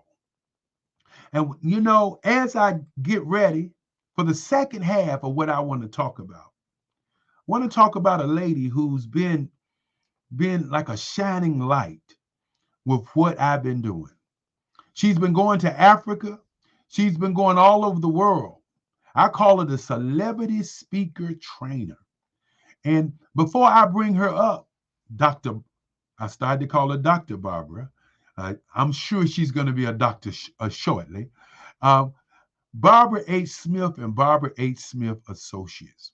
When you see our speakers come to us and they're doing such a great job, Barbara H. Smith is one of the reasons why.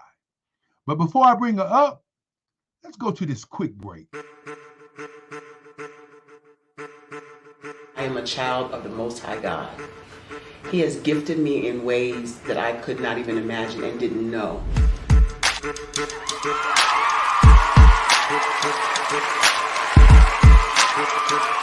There was a time when I didn't know who I was. I listened to other people tell me who I should be, what I should do. I listened to people telling me that I should be a boutique owner, that I should be a construction manager, that I should be a laborer. Have you ever felt like you should do something else, be something else, go somewhere else, be wherever you wanted to be, and you felt like you were in a box? Anybody in the room? And you couldn't get out? Anybody in the room? And you kept trying to go and go and you couldn't get out? Anybody in the room? But let me tell you, you need to rock the box. Rock the box.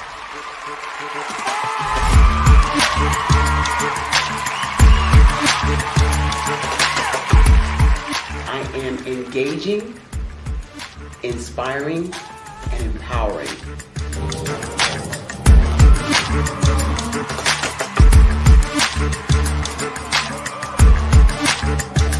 I would give you everything I know. Just by touching you, if I could, by osmosis, give you every single thing I've learned, I've gone through, I know I would. We know that's not possible, but as it is possible, I love to share information with people. Some of you out there, people have told you that you can't be, you can't have, you can't do. But I will tell you, like Kingston said, you can, you must, and you will. If it's to be, it's going to be me. You got to say it. If it's to be, it's going to be. If it's to be, it's going to be. If it's to be, it's going to be.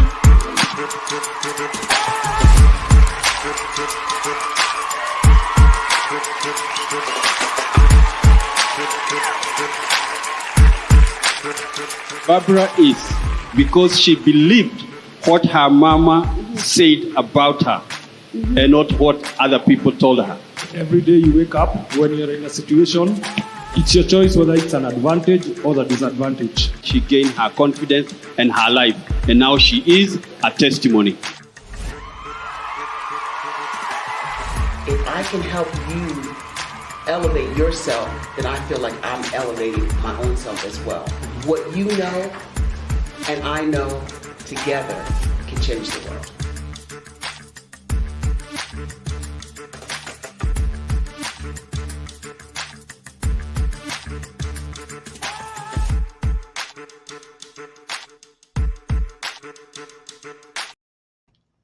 Yes, indeed. Yes, indeed. And with no further ado, I'd like to bring her up, Barbara A. Smith. Hey, Barbara, how's it going? Dr. Kelly, Dr. Kelly, Dr. Kelly, you know I'm always happy when I'm on the Black Business Network. Thank you so much for having me. Well, you know, there are one or two things that my phone's still ringing. My phone's still ringing. I got people calling me talking about they want to be on for November because we're doing November the 14th through the 20th again. And, you know, I was bringing you up and I was remembering, you know, what the Black Business Expo really does for people. You know, not only does it build confidence, but it changes how they see their world, how they do things with their time. And, you know, in November, you know, we're going to have a star study. It's the last one of the year. But what many people don't know is we did in 2020, we did 1 month. Okay. That was the time when I was just thinking about it. And Barbara, I was talking to you about it at that time too. We had, I think, no, we met after the first one, but I was talking to my best friend at that time, and he was telling me, it's not going to work, man. This not going to work. You talking about from 9 o'clock, 8 o'clock in the morning to 8 o'clock in the evening. Ain't nobody going to stay there and listen. Don't nobody want to hear all that. And then I said, well, you know, that's what I want to do, Archie. And Archie said, man, I got a network over here, man. I don't even do that with my network. He said, major networks don't even know. I said, but Archie, we're going to do it live. Man, how you going to do it live? And we was going backwards and forwards. And I had to actually turn my phone off.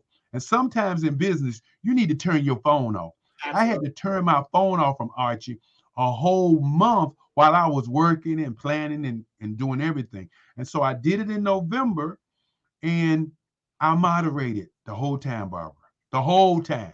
That was 7 days, 7 days, 7 days I moderated.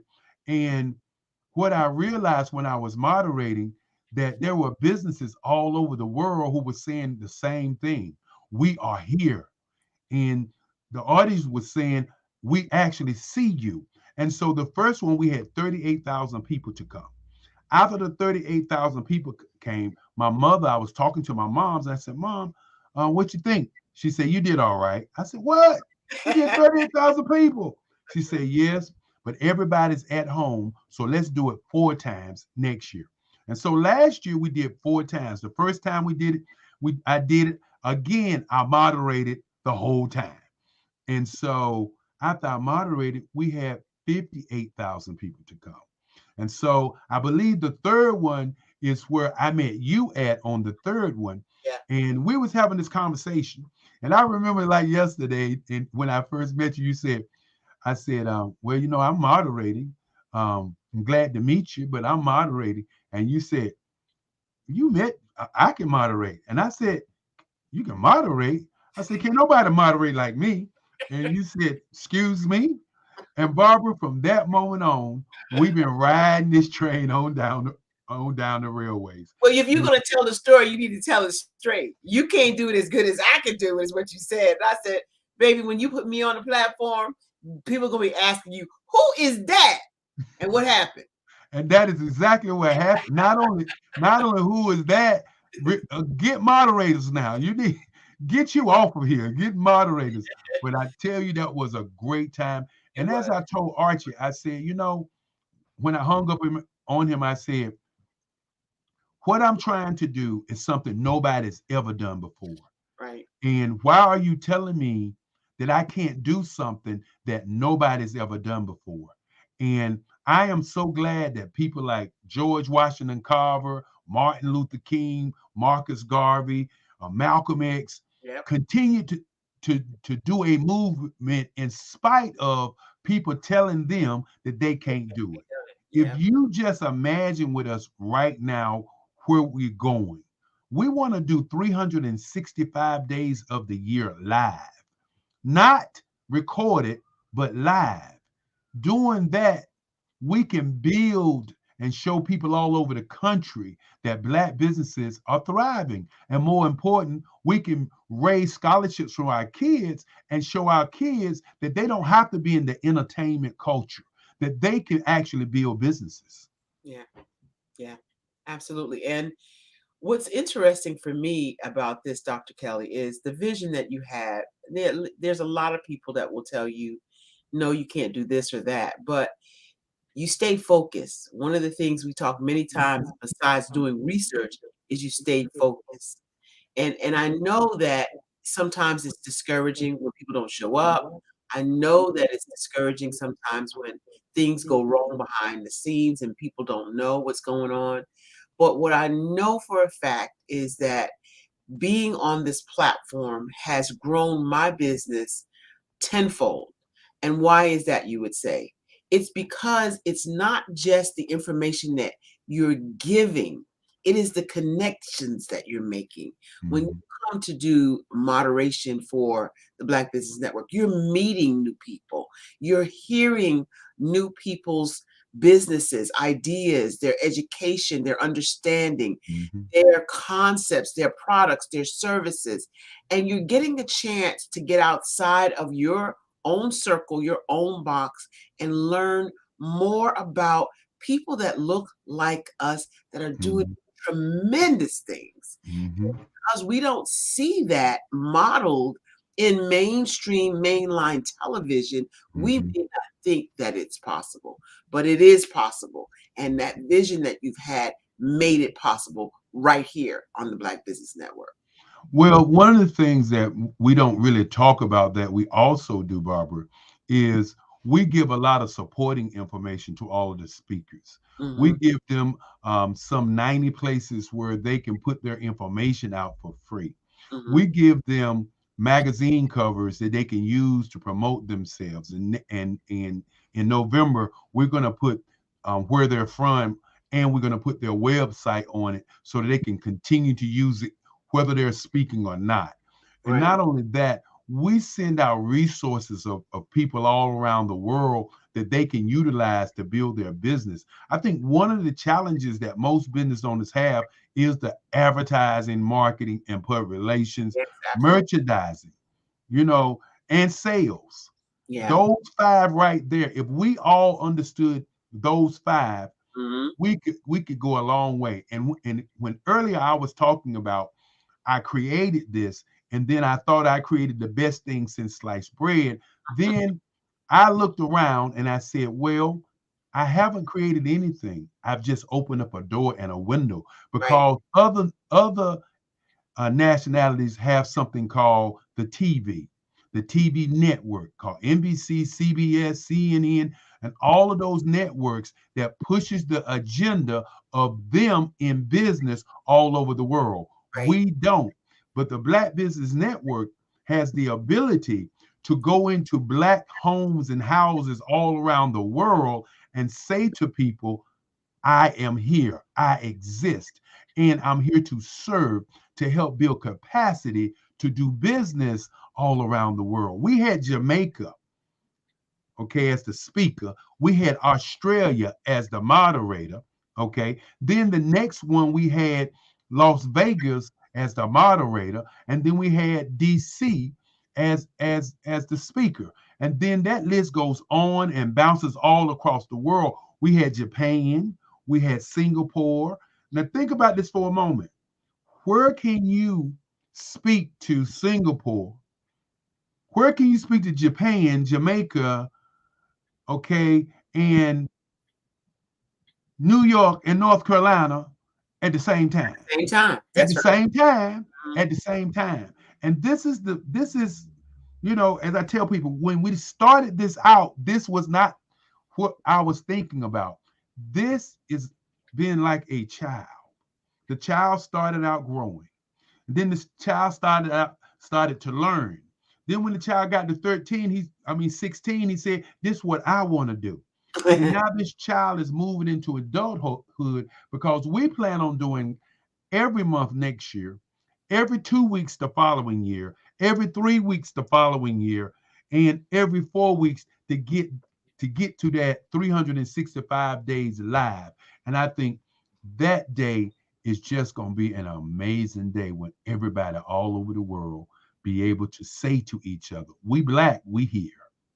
Yeah, yeah, and many speakers have echoed that same sentiment, that they didn't get to see, or they don't get to see this modeled. And I likened it on one of the other broadcasts this week about my going to Africa and how it's modeled, that everybody was participatory in the economy. And that's what we want to move to. This gives us the platform to do so. I absolutely loved learning. I'm a lifelong learner, as we all should be, but I liked learning about the different concepts that I had never heard of. And even some of the concepts that I did hear about were explained more fully by these practitioners, by these people who are in that business, in that lane, in that line of service. And so if anybody out there that looks like us didn't get a chance to see this wealth of information, this was treasure.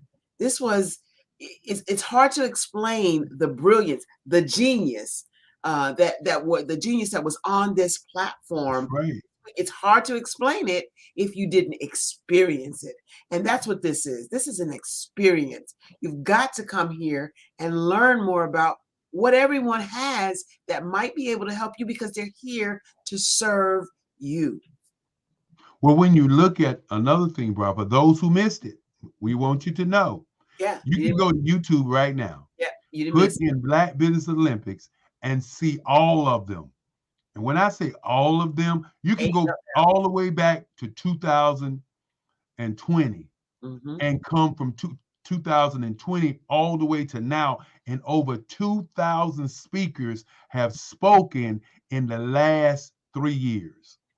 And many people look at us and they say, it looks like y'all a well-oiled machine. Looks like y'all been doing it forever. And I say to them that that's the brilliance of the team that works with us to make it happen. You know, LaToya Henson, who's been tirelessly making sure everybody's here, calling, texting, the whole nine. Nicole Maxwell, who, you know, when she comes on the screen, it's over. I don't care who comes on the screen. When she comes on, it's over, because she comes in with an intelligence and talks about Web 3 on a level many people can't even grasp. And she breaks it down so that they can hear her voice. And then, of course, Dr. Madeline Lewis, who is a 2-time TEDx speaker, but, you know, she just really brings it home. And, you know, I always talk about the team, because I think many people miss how you make it happen. If you're a business and you're an entrepreneur, get off the entrepreneur and get on the teampreneur. You can't progress with being an entrepreneur, though. I've been there, done that for a long time. Long time. And then Margie and Eliza Dukes. Yeah. It sounds like looks like we have a gigantic team. Right. Okay. But what we have is something called together, each one achieves more. That was coined by a guy by the name of Coach Trey, and I didn't forget it. But the thing that all of the team members understand is that there is no elevator to the top floor. You got to take the steps. Coined from another guy by the name of Tommy Morgan Jr. And then my great grandfather, got to throw him in there. If you don't value your value, then your value is not valuable. That's right. That's right. I've heard that expression enough times to mimic it directly coming out of your mouth from your grandfather. But let me tell you what else is so crucial and critical that I saw modeled this time. There were more young people on the platform. Mm-hmm. It wasn't just us old heads. I'm not going to say how old, but I'm just saying. It was more young people on the platform so that they can see it modeled. They can see, other young people can see that, yes, I can have a business. I loved what Margie McLean said when she was on recently.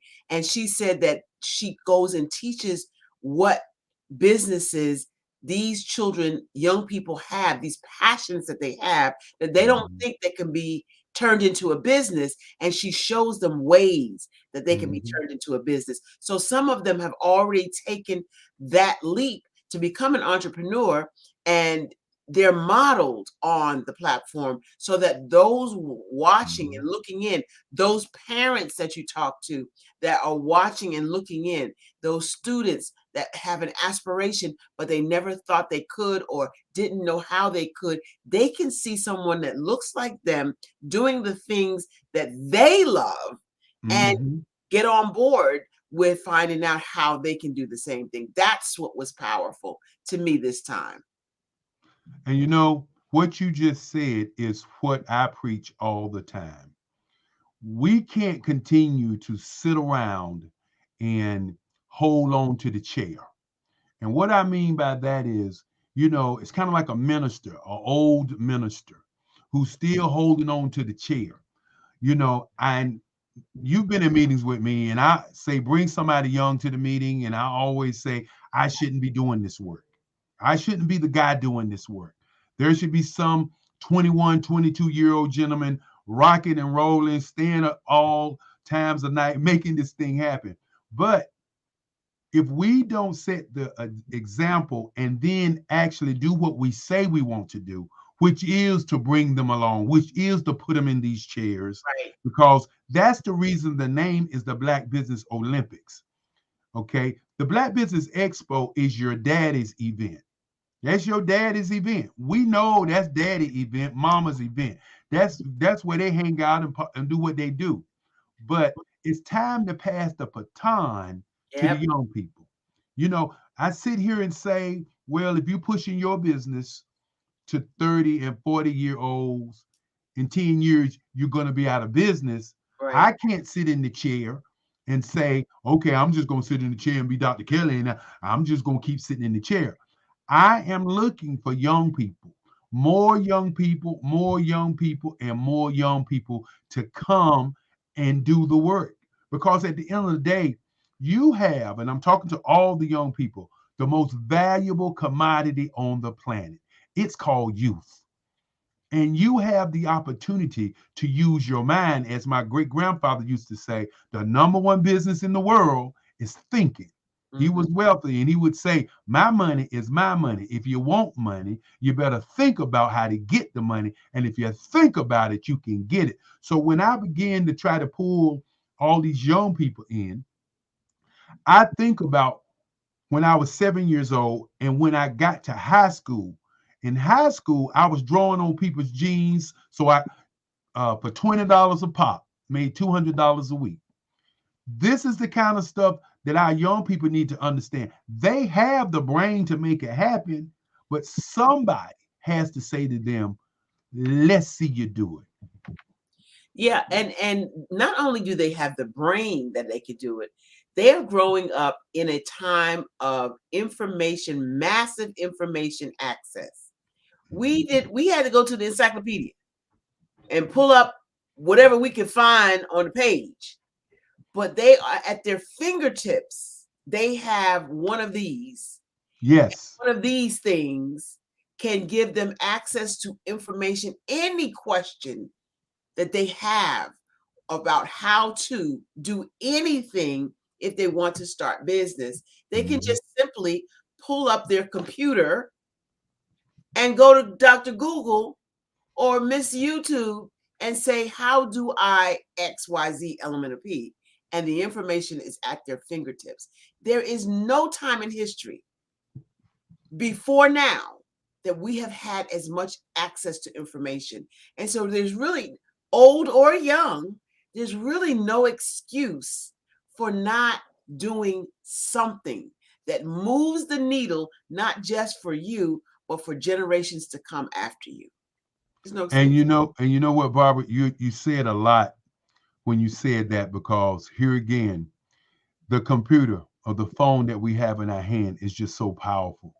You know, 10 years ago, that phone, you know, if we had this phone that we have now, was more powerful than the phone that the president of the United States had.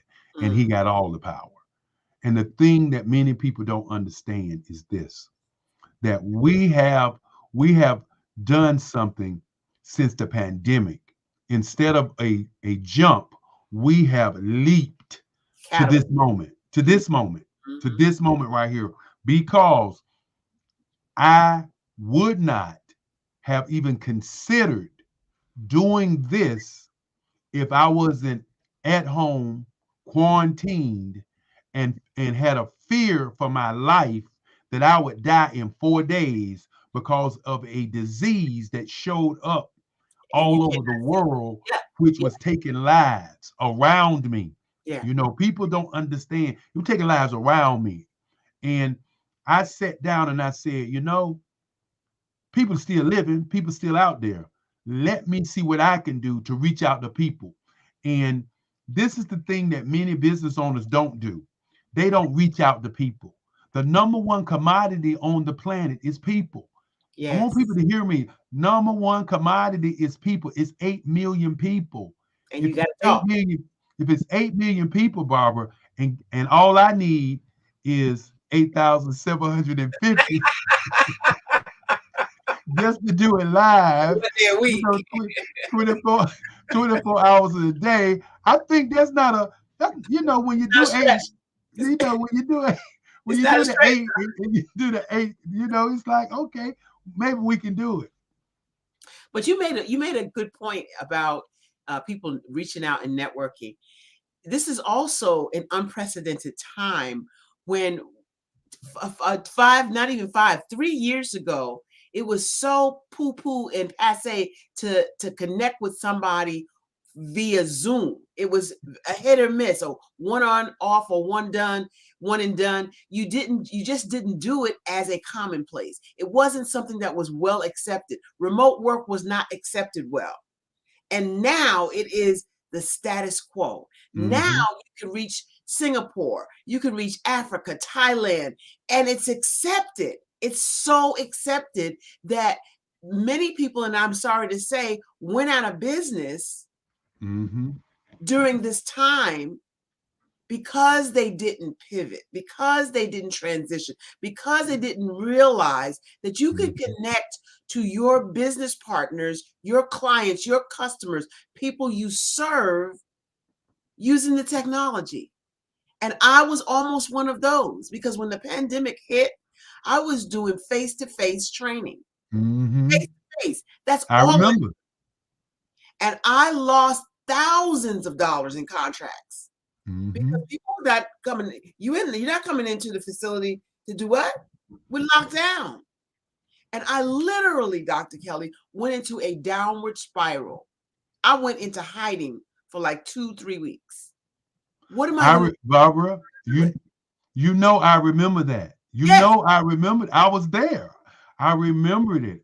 And the thing that you're talking about is the same thing with me. Here I was doing 350 booths, about 7,000 people in a venue. And me and the guy at the hotel, you know, I had the expo planned for 2020. We was ready to go. We had moved it to August because of Black Business Month. And I got on the phone, I'm talking to him. I said, look, man, what's going on? And he said, it don't look like we're going to be able to do it. I didn't hear him at first, because remember, where I'm getting my information from and where he's getting his information from is two different places. He's getting his information from corporate, right? And so we started talking, and it became apparent when the governor said only 10 people can be in a room at one time. Now, hold on. This was in September when he said it. My event's in November, and I'm sitting there, and I call him up. I said, look, man, it don't look like we're going to do it. He said, Eric, I know we're not going to do it. I said, okay, not a problem. I'll give you a call next year. And then that's when I sat down and started thinking, but what about my friends? What about my people? What they going to do? And that's how this came about. But Barbara, I'm going to tell you, sometimes you have something that you're doing, and your passion to do it just outweighs the thought of not doing it. And that's what this has been for me. That is. And so you pivot. What are you going to do? If your passion is driving you, you figure it out. you take a step back and you punt. You know, and I want to say that we're not in the fourth quarter. Even though we punted, we're not in the fourth quarter. You know, we're in the first quarter, Barbara. We're in the first quarter. You know what? The game just started. That's what I'm talking about. So we don't even know what the end's going to be, but we do know one thing, that we are a success, that we are winning the day. Yep. And as long as we can continue to have people around the world to touch us and agree upon what we're doing and have these kids to understand what we're doing, we want them to be entrepreneurs that changes their lives. And more importantly, for those students out there who are looking for scholarships, I ask the question all the time. Go to the website, Black Business Expo USA.com, and sign up. You know, in November, I don't want to get to November and don't have any kids. Okay. What people don't understand, whether we raise $1 or a nickel, I'm still going to give out scholarships. I'm still going to give out money to these kids, because at the end of the day, if we took that $1.6 trillion, but some people say that $2 trillion, because there's a lot of money, ain't nobody talking about it, ain't nobody counting. Especially lately in the recession, ain't nobody talking about that money. Ain't nobody talking about that money. We can take our money and change these kids' lives. Right. You know, we're running down to about 4 minutes to go, Barbara. Is there anything that you like to say before we get out of here? I just want to say thank you for the opportunity. You worry me sometimes. I'm gonna just say that to everybody on national television, that you call on me. But if I'm available, I always want to be among our people. And we are some of the most brilliant, bright. Mm-hmm. We have the most genius in the world. Mm-hmm. And it's just so good, Dr. Kelly, to see all these brilliant minds come together in one huge force. 5 fingers, 10 fingers spread apart and separate and alone have no power. But when we come together as a unit, we are a mighty force to be reckoned with.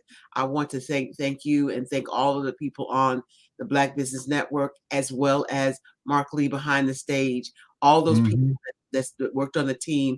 I want to say thank you to all of them and all of the speakers. Thank you. Come back next week. Next week. In November. We'll be saying next week. We'll be saying. Thank you, Barbara. Thank you for everything. And as I say, genius is common, and I'll see you on the other side. And of course, as we get ready to get out of here, I just want to say to all and everyone, thank you so very much. Want to definitely thank Mark Lee. Mark Lee is another gentleman who's really, really been pushing the envelope of success. Want to thank Dr. Madeline Lewis for all the great things that she's done. A matter of fact, before I get out of here, I'll bring her up just because she's the moderator. I'm moderating and speaking at the same time, so I'm going to bring her up and let her say a few words. Dr. Madeline Lewis, Dr. Madeline. Look, I will give the floor to the remarkable Dr. Kelly III. Okay. And you know, it's always great. You came in, you said you wanted to do it in November. I said, if you wanna, come on, let's do it. And you came in, and I think a lot of times people don't understand the kind of pressure it is. But we don't look at it as pressure. We look at it as fun, because when we're calling speakers that are having life issues and calling other people around the world, and they're saying, well, Eric, it's last minute. And then I say, well, what you saying? Well, it's last minute, but what you saying? And then they'll say, what time? And then they'll show up, because they understand that the world is looking to get their information. This is a chance for you to be on the world stage. We got 1 minute. You better say what you got to say, Doc. Well, like I said, it's always great to be in the company of greatness. And you have brought me in the company of so much greatness until I really appreciate you. I thank you for making me a part of it. This has been phenomenal. And I plan to be here until you kick me out. Well, we're not going to kick you out, but I'm going to tell you what we're going to do. What? We're going to say genius is common. Say it with me. Genius is common. And I'll see you on the other side. I am Black Business. From the moment I wake until the time I sleep, I am Black Business. I am Black business. Are you Black business? I am Black business. Do you support Black businesses? I support Black business because I am Black business. Black Business Expo, one of the largest business showcases in the history of Black business in the world. Sign up today at www.blackbusinessexpousa.com or call 919-308-9090. I am Black business. I am Black business. From the moment I wake until the time I sleep, I am Black business. I am Black business. Are you Black business?